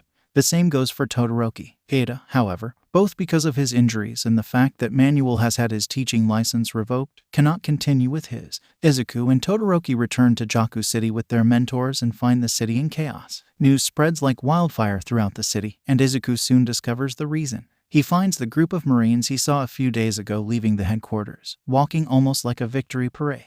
Behind them, there are several people in handcuffs, and Izuku recognizes several as important figures, including Detonarat Company CEO Rikiya Yatsubashi. The accompanying Fleet Admiral Sengoku was a tall, pointy-nosed man wearing a black suit and sunglasses. We caught all of them, the man says. Perfect. Good job, Kurama. Sengoku replies. Now prepare for the media storm that is soon to come. So many powerful figures, all members of the Metal Liberation Army. The man, Kurama, apparently says. The public won't be happy. Our job is with justice, not the public. Sengoku says. Make sure none of them can escape. Ryokuju, escort them to the provisory prison. Magellan will be there soon to get them. Don't let them escape. Give it a rest, Sengoku. The shirtless guy says. I'd lose face if I let a bunch of nobodies like them get the best of me. The group keeps walking, ignoring the murmurs of the people around. Metal Liberation Army. Did they really catch them? Someone asks. I hope so. They've been a problem for so long. Another one says. Well, Izuku says, as he follows Fujitora.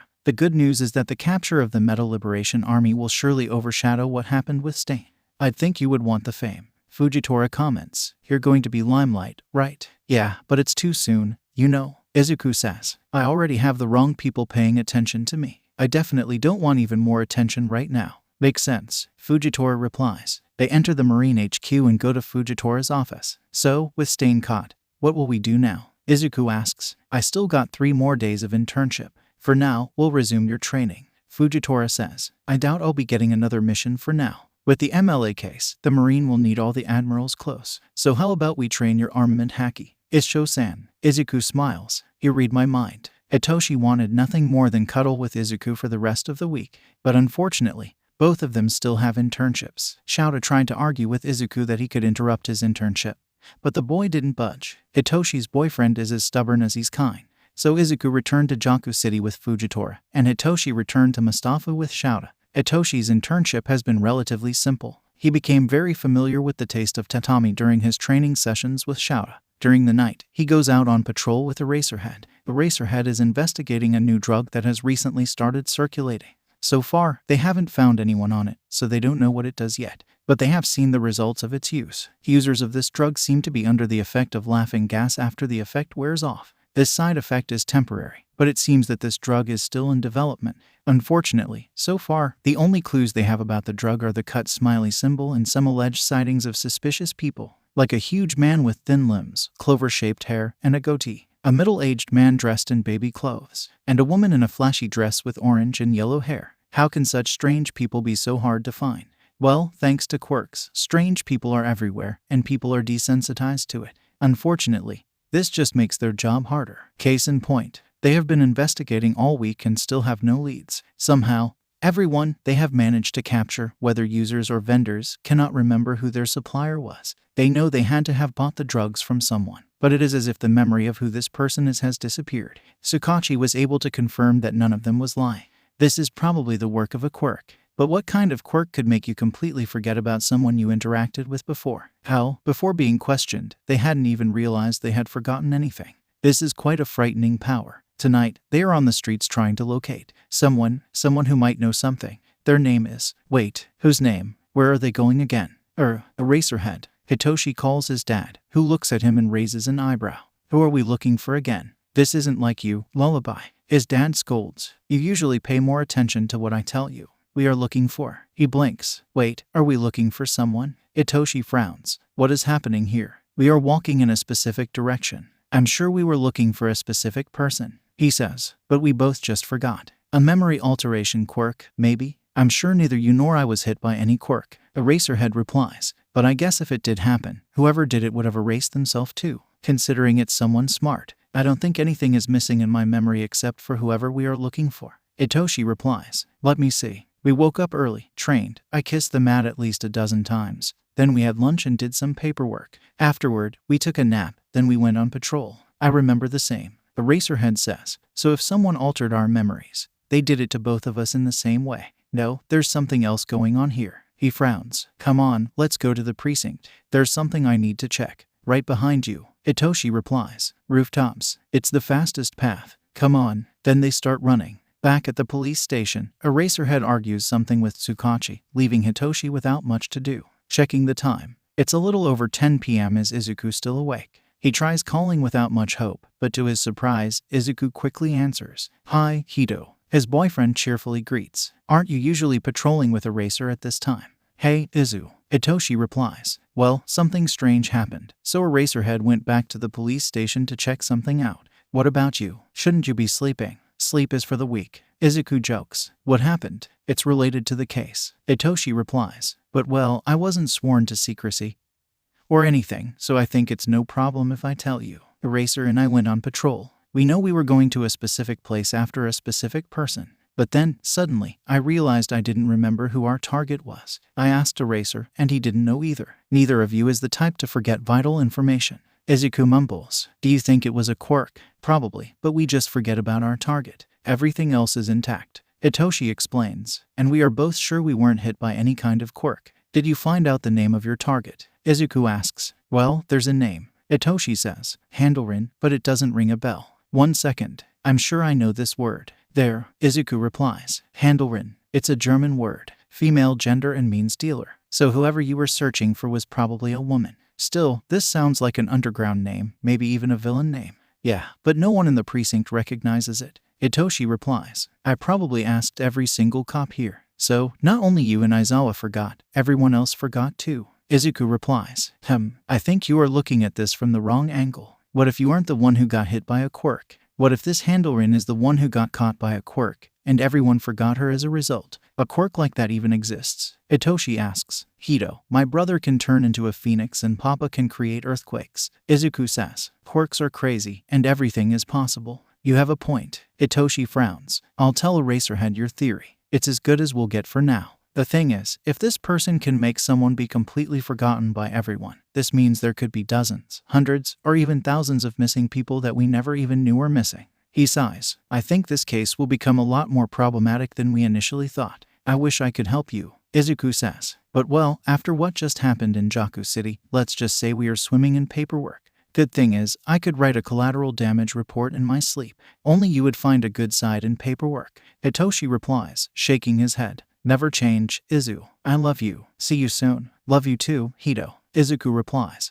And Hitoshi hears a kissing sound. What a dork. I'd wish you luck, but I know you don't need it. Nope, the only thing I need is my cute boyfriend's support. Itoshi replies. And this I have in lots. Then the call abruptly ends with a crashing sound. A few seconds later, Hitoshi gets a message from an unknown number.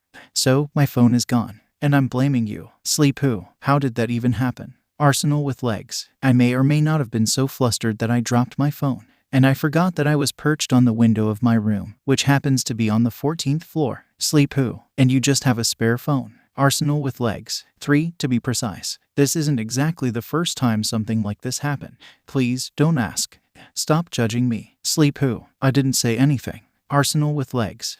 I hate you. Sleep who? No, you don't. Good night, Izu. Arsenal with legs. Nighty, Hito. Then Hitoshi pockets his phone and goes to Tsukachi's office. What Izuku said is just a possibility, but it's still something that no one thought of until now. But regardless of whether or not Izuku is right about this quirk, Hitoshi is sure this case is about to get a lot more complicated. Hey, what are you doing? Stop.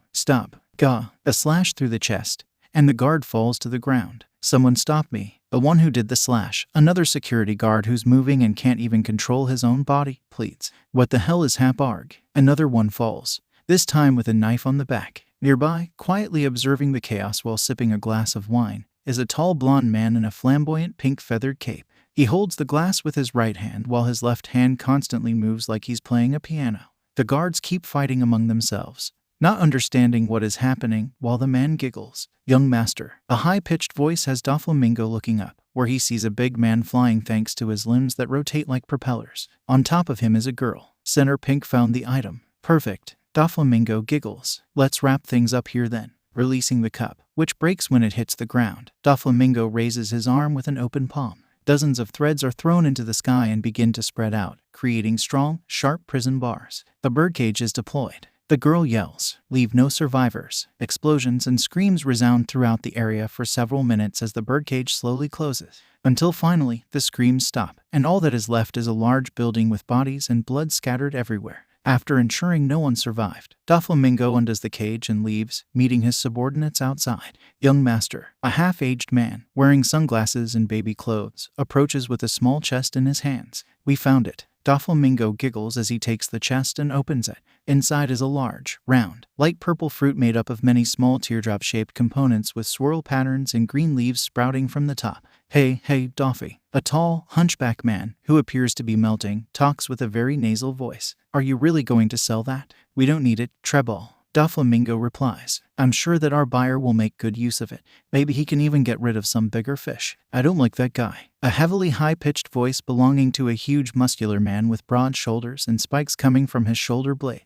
He doesn't respect you, and I don't respect him either, Pika. Doflamingo replies. We can be sure he'll be unleashing some big chaos soon, though. And I want to make sure I have first row seats when it happens. After all, Doflamingo doesn't really care who sits at the top as long as he can continue to cause destruction and chaos. His only real goal is to destroy everything. The end of the week will soon come, and with it, the end of the internships. Izuku is standing in front of the Marine HQ, with Fujitora standing in front of him. Even though it was only for a week, Izuku can't help but feel a little sentimental. It was great to have you with us, Edward-kun, Isho-san says with a smile. Thank you for having me, Isho-san, Izuku says, bowing at the man. I learned so much from you. We mostly did paperwork, kid. Isho-san chuckles. Oh, right. Izuku summons the marine cap Isho gave him on the first day. I guess I should give this back. No need. You can keep it. Isho-san replies. This cap is the symbol of the pride of the marine. It should only be worn by those who seek justice, and after observing you, I believe you are more than deserving of it. Izuku looks at the cap for a few seconds, then puts it over his head and looks seriously at Isho-san. Straightening his posture, Izuku places his left hand behind his back and his right hand flat on the side of his head, giving the marine salute. Thank you for everything, Admiral Fujitora, he says. It was my pleasure, walking Arsenal Izuku. Isho-san replies, opening his eyes. Now, go on, and become a great hero. Yes, sir. Putting down his hand, Izuku turns back and starts walking away. He quickly meets Todoroki and Ijiru at the train station. It seems that he's the last one to arrive. Hey, Todoroki, he greets as he walks to them. They look pretty well, obviously tired, but both look much more confident than before the internships. Hey, Izumbro, Ijiru greets back with a wave. We were waiting for you. Sorry for keeping you waiting them. Izuku replies. How was it? Ijiru smiles and shows Izuku his arm, which quickly darkens. Garp is so manly, Ijiru says, then he shudders. He's brutal, though. I hope I never have to hear about Fist of Love again. What about you, Todoroki? Izuku asks the other boy. Shouto, Todoroki says. Call me Shouto. Well, we kinda fought a serial killer together. Izuku replies. Alright, you can call me Izuku. He grins. How was with Smoker, Shouto? You were right, Shouto says. Smoker couldn't help directly with my fire, but he's a great mentor. I have much more control now. Thank you, Izuku. Their train arrives a few minutes later, and everyone goes home.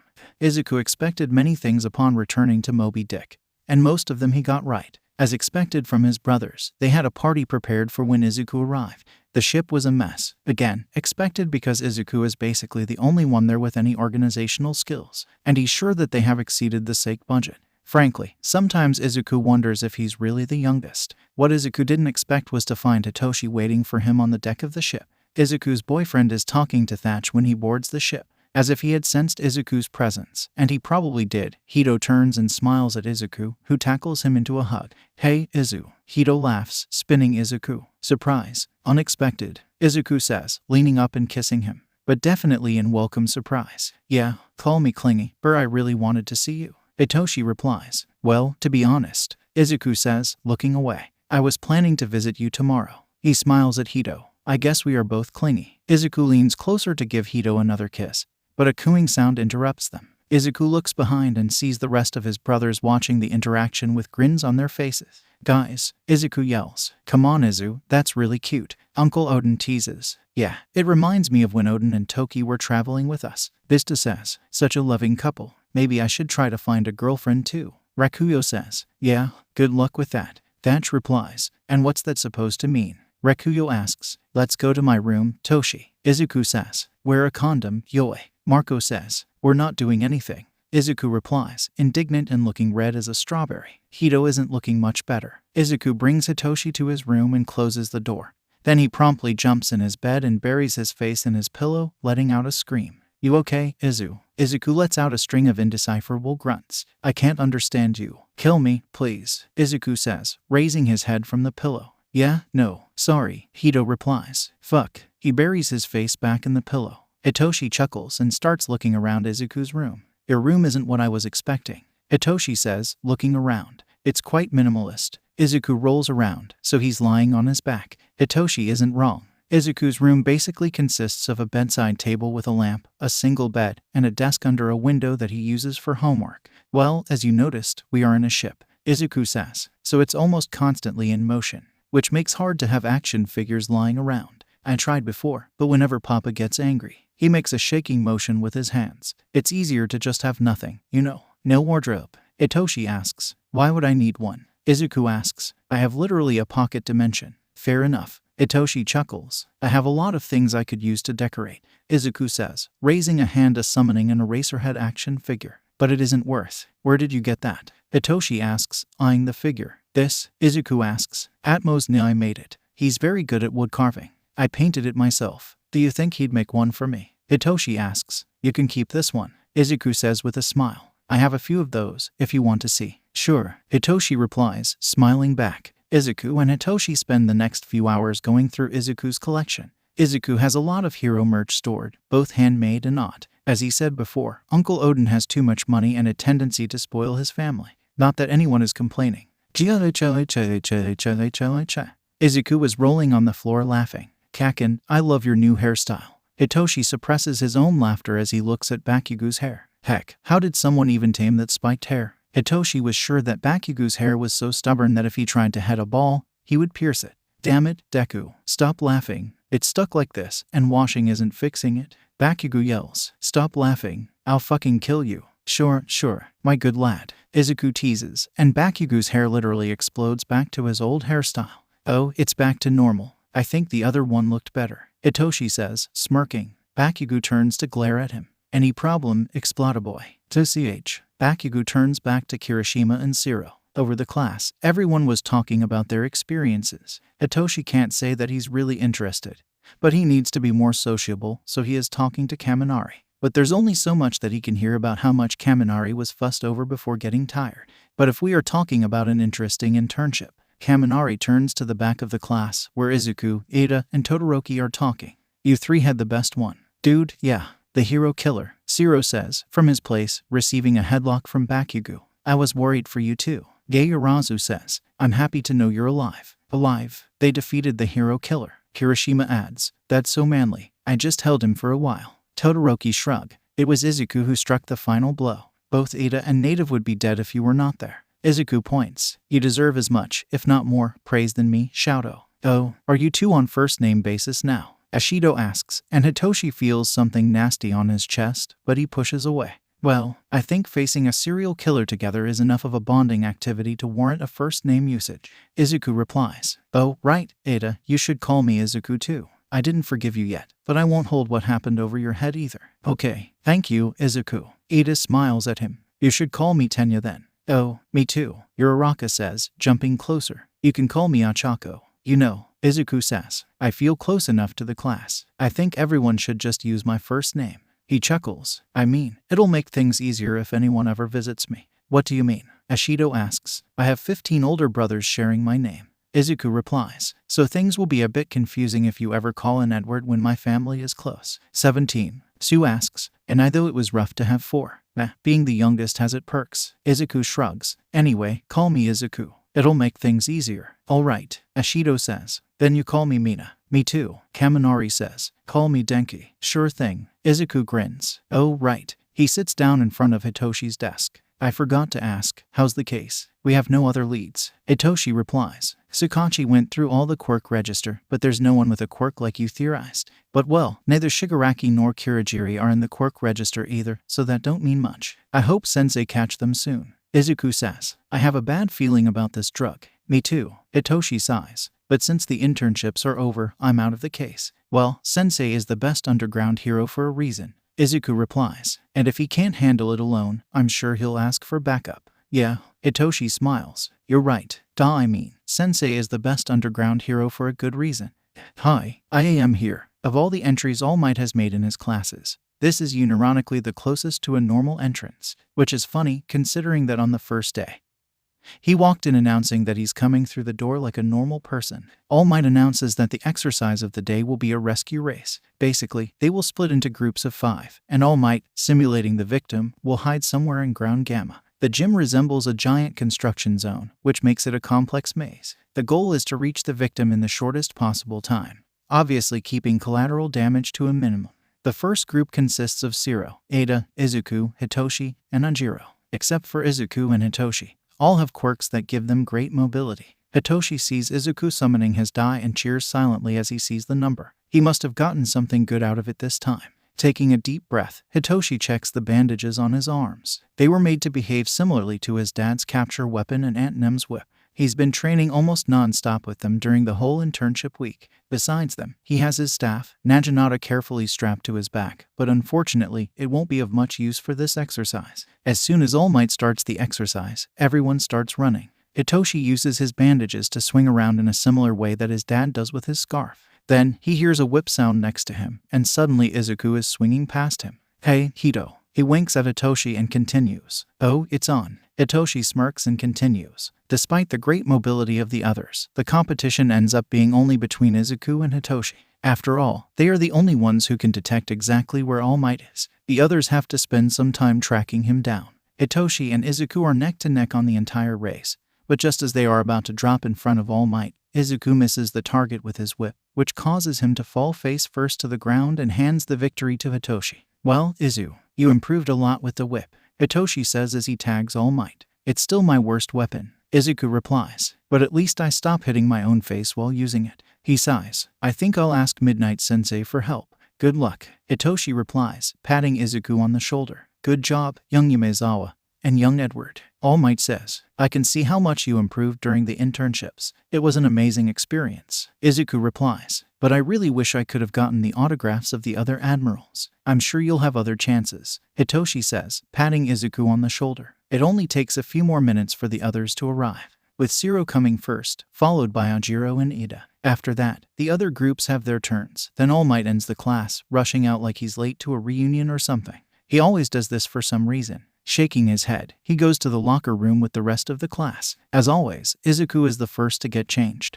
Being able to just summon his clothes on his body is so unfair. But instead of leaving, Izuku glares at the wall for a few seconds, then summons a trowel and cement. He walks to the wall and moves the paper stuck to it, revealing a hole. "Frankly, why are there so many pervs?" he mutters as he starts filling the hole. He covers it back. "This should be dry tomorrow, then I can paint it. Wouldn't it be easier to just warn Sensei?" Ida asks. "Sure, but I can do something right now, so why shouldn't I?" Izuku replies. "And of course, only the hero course uses this room, so if someone drills it again, we'll know it's someone who's currently on the school, and Nedzu can find the person." He glares at the class. "Sexual harassment is a crime, you know, and if I ever see anyone doing it..." He sends a pointed look at Kaminari. Looks like he didn't forget whatever the blonde did during the sports festival. "You'll answer to me." Everyone gulps and nods, even the ones who are admittedly gay. Heck, even Takoyami, who is clearly uncomfortable just for having Midnight as the host of the sports festival. "All right, Izu," Hitoshi says. "I think you intimidated the class enough already. I'm sure no one will disrespect the girls." "Great," Izuku replies, putting back his sunshine smile. "See you guys in class." Then he leaves. "Zawa, bro," Denki says, putting a hand over his shoulder. "Your boyfriend is terrifying. I still don't know what you did to piss him off like that." Hitoshi replies, "But if you apologize properly, I'm sure he'll forgive you. And you can call me Hitoshi. It's only fair if I'll be calling you Denki." "Yeah, I guess I really should," Denki replies. "Thank you, Hitoshi." After that, everyone goes back to class. The rest of the day goes, thankfully, without further mishaps. So, midterm exams. Aizawa-sensei said that those who fail the exams will not be able to participate in the summer camp. But Izuku is smelling a logical ruse here. UAS Hero Course Summer Camp is an intensive training camp. Aren't the students who failed the exam the ones who need it the most? Of course, as much as Izuku is sure of this, he doesn't spread it to the class. Aizawa-sensei's logical ruses exist for a reason. Nedzu knows Aizawa needs to have a little fun once in a while. And if fooling his students and seeing their desperation is his way of having fun, who is Izuku to criticize? And maybe Izuku thinks it's funny to see Denki and Mina running around like headless chickens trying to figure out how they could not fail in the theoric exam.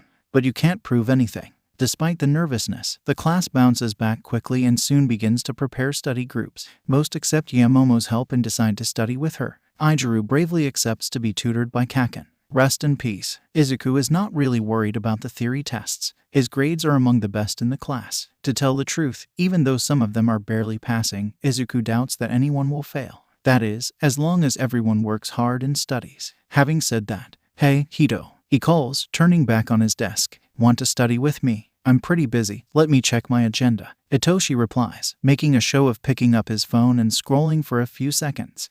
It's kinda tight, but I think I can fit you somewhere. Thank you for the blessing, my lord." Izuku bows exaggeratedly. "Nameless cafe after school." "Sure," Hitoshi says. "Just us?" "Well, I think we should invite Shouto too," Izuku says thoughtfully. Honestly, any excuse to get him out of his house would be a good one. "Yeah, good point," Hitoshi mutters, though Izuku notices a not-so-pleased expression on his face. "Is there a problem, Hito?" he asks worriedly. "It's nothing, don't worry." Hitoshi waves him off. "Oh, it's lunchtime. Why don't you go grab us a table? I'll talk with Todoroki." "All right." Izuku smiles and tackles Hitoshi in a hug. "Thank you, Hito. You're the best." Yeah.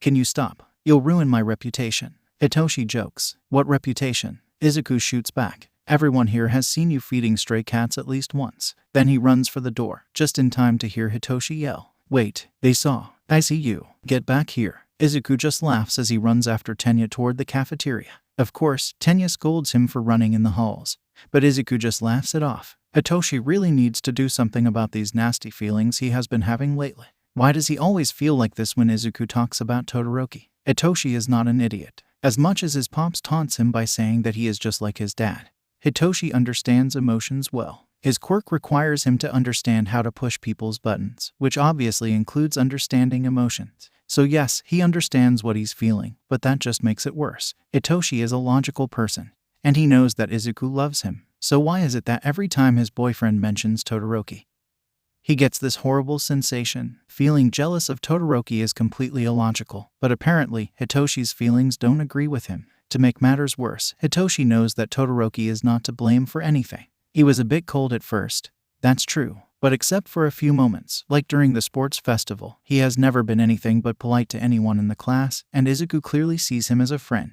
That's why Hitoshi is determined to sort out his feelings before he ends up doing something that will hurt himself, Todoroki, or even worse, Izuku. Hitoshi has seen Izuku crying about a lot of things. His boyfriend is extremely emotional and empathetic, and Hitoshi refuses to be the cause of Izuku shedding tears for anything but joy. With this in mind, he goes the way he's sure he saw Todoroki heading as soon as the lunch bell rang. Todoroki usually eats lunch alone at one of the more secluded tables in the cafeteria, but sometimes he simply disappears during lunch. Hitoshi wouldn't usually bat an eye at this. If anyone understands the feeling of wanting to be alone, it is him. But he promised Izuku that he would talk to Todoroki, so he activates his observation haki and tries to look for him. Hitoshi needs to train more. He still gets overwhelmed when he feels too many people with his haki. It's not much different from how he feels when he overuses his quirk, but at least he never had a nosebleed because of his haki. It takes a few tries, but Hitoshi finally feels Todoroki's presence coming from above. Wait, the rooftops. He's sure the doors for the roofs are usually locked. So how did Todoroki get there? Sighing, he goes upstairs, and surprisingly, he finds the door open. Hitoshi slowly enters and finds a surprising scene. Todoroki is sitting with his back to the door. On the floor next to him is an unopened lunchbox, next to an UA shirt and tie. Todoroki has his right hand pressed against his abdomen, and Hitoshi sees several purple bruises on his upper arms and back. Hitoshi holds back a choke when he realizes what Todoroki is doing. "Todoroki," he calls softly, but Todoroki still jumps and turns quickly to him, grabbing his shirt from the floor and trying to hide the bruises. Hitoshi raises his hands and walks slowly like he would when approaching a stray cat. "What are you doing here?" Todoroki asks. "I came looking for you," Hitoshi explains. "But this doesn't matter now. Why don't you go to Recovery Girl?" "I can't," Todoroki replies. "She'll ask questions." Hitoshi looks at him for a few seconds and sighs. "She probably will," he says. "Even I can say this is from abuse." "It's not. This is clearly abuse, Todoroki." Hitoshi interrupts him. "I know what I'm looking at. I won't ask questions if you don't want to talk, but at least let me help you." Todoroki hesitates for a few seconds but must see that Hitoshi won't back down, so he nods. Hitoshi quickly takes his phone and sends Izuku a message telling him that he won't be able to have lunch with him. He also says that everything is okay and that he's with Todoroki. After that, Hitoshi approaches and looks closely at the bruises on Todoroki's back. "Is anything broken?" Hitoshi asks. No, he's at least careful enough not to give me broken bones. Todoroki grumbles. Usually icing is enough, but he's been extra pissed lately. He sighs. Probably because of the internships. Bastard. Hitoshi hisses, then reaches into his shirt pocket, pulling out a bruising cream. This should help. Todoroki looks at the cream for a few seconds and then at Hitoshi. Are you safe at home? He asks, which makes Hitoshi laugh. You're the one hiding in the roof of the school and treating bruises, not me. Hitoshi says, don't worry, I'm safe now. I used to need it all the time. But since Dad adopted me, I didn't really need it anymore. Outside of training, that is. He sighs. I guess old habits die hard. Todoroki looks pensive as Hitoshi rubs the cream on his back. They stay in silence for a while until Todoroki talks. Are you Aizawa-sensei's second love child? The question is so sudden that Hitoshi freezes. Then after a few seconds, he starts laughing. Oh my god, are you serious? He asks. What makes you think this? Todoroki's eyes sparkle, and he fishes a small notebook from the pocket of his discarded shirt. First and most obvious, your name. He says, your name is Yamezawa, which is a perfect junction of Yamada and Aizawa. He flips a few pages, and I'm 94.3% sure that Aizawa-sensei and Yamada-sensei are married. There's the way they look at each other, how close they are despite Aizawa-sensei acting like he's annoyed at him all the time. And while sensei doesn't use it at class, I noticed he has a ring mark on his left hand. Yamada-sensei also has one, so they must be both married. He flips to another page and keeps going. You look a lot like Aizawa-sensei, especially the eye bags. He knows that eye bags aren't genetic, right? Your hair also floats like Aizawa's, and you both have mental quirks, and yours is voice-based, like Yamada-sensei.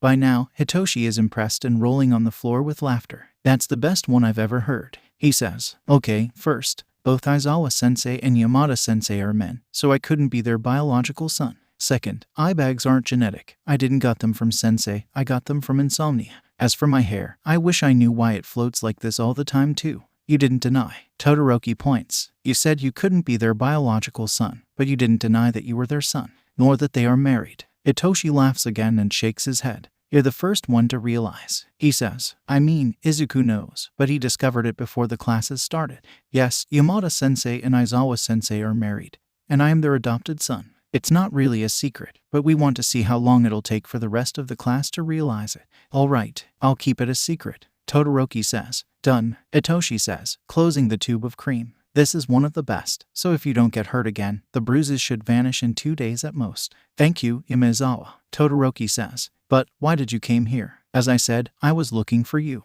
Hitoshi replies. Izuku and I will have a study session, and he suggested inviting you. We'll go to a cat cafe close to where Izuku lives. Todoroki frowns as he ponders on it. I don't know, he mutters. It's not that I don't want to go, but will he hurt you again? Hitoshi asks. I guess I should explain. Todoroki starts. Do you know about? You don't need to. Hitoshi interrupts, not wanting Todoroki to tell a painful story when he already knows. I know already. At the sports festival, when you asked to talk with Izuku, I was worried, so I followed you. Sorry for eavesdropping, but I heard it all. I promise I didn't say anything to anyone. Todoroki, surprisingly, doesn't seem to mind too much. He simply nods. I guess I should have expected the possibility. He sighs. Netsu probably knows about it too. He has cameras everywhere. He won't do anything unless you ask for help. Hitoshi says. But if you do say anything, I know he'll help you. I'll think about it. Todoroki replies. And if I don't go home, my father will probably be angry, but I want to go anyway. Are you sure? Hitoshi asks. I don't want you to get hurt. And I'm sure Izuku won't want it either. Yes, I'm sure. Todoroki replies. All right, meet us at the school gate after class. Hitoshi explains. Sure, Todoroki says. Izuku is worried about Hitoshi. Not because he's with Todoroki. He knows he can handle whatever is happening. But Hitoshi didn't take his lunch with him. He shouldn't be skipping meals, especially since they'll have heroics after lunch. Izuku is about to get up and go bring Hitoshi his lunch when something hits him on the back of the head. He looks up, rubbing the spot, and sees the annoying blonde from Class 1B. Oh, my bad. Your head is so big that I accidentally whacked it. What do you want, Monoma? Izuku asks. You lot encountered the hero killer, I heard. The ways in which you've been basking in the spotlight only multiplied ever since the sports festival, haven't they? Classy, he starts mocking them. But the attention you're grabbing isn't out of expectation. It's from the trouble you all attract. From the corner of his eye, Izuku notices a familiar girl with purple hair glaring at Monoma and gathering flames in her hands. Man, how scary. One day we might get wrapped up in the trouble you lot call out of the woodworks and get hurt too. So scary. He stops when Kendo gives him a karate chop to the head. Izuku sighs in relief, not because what Monoma is saying affects him but because he doesn't want to have to deal with a fire right now. Kendo scolds the blonde and then turns to them with an apologetic smile. Sorry about him, she says. I heard some of you talking about not knowing what the midterm exams will be. I know an upperclassman and asked about it. They said it would be fighting against robots like the entrance exam. What are you doing, Kendo? You just gave them our intel advantage, Monoma says from his spot, being carried by her. Izuku is impressed that he's awake. This was our chance to forestall our detested Class A. Gathering information is probably something that Netsu would include as part of the exam.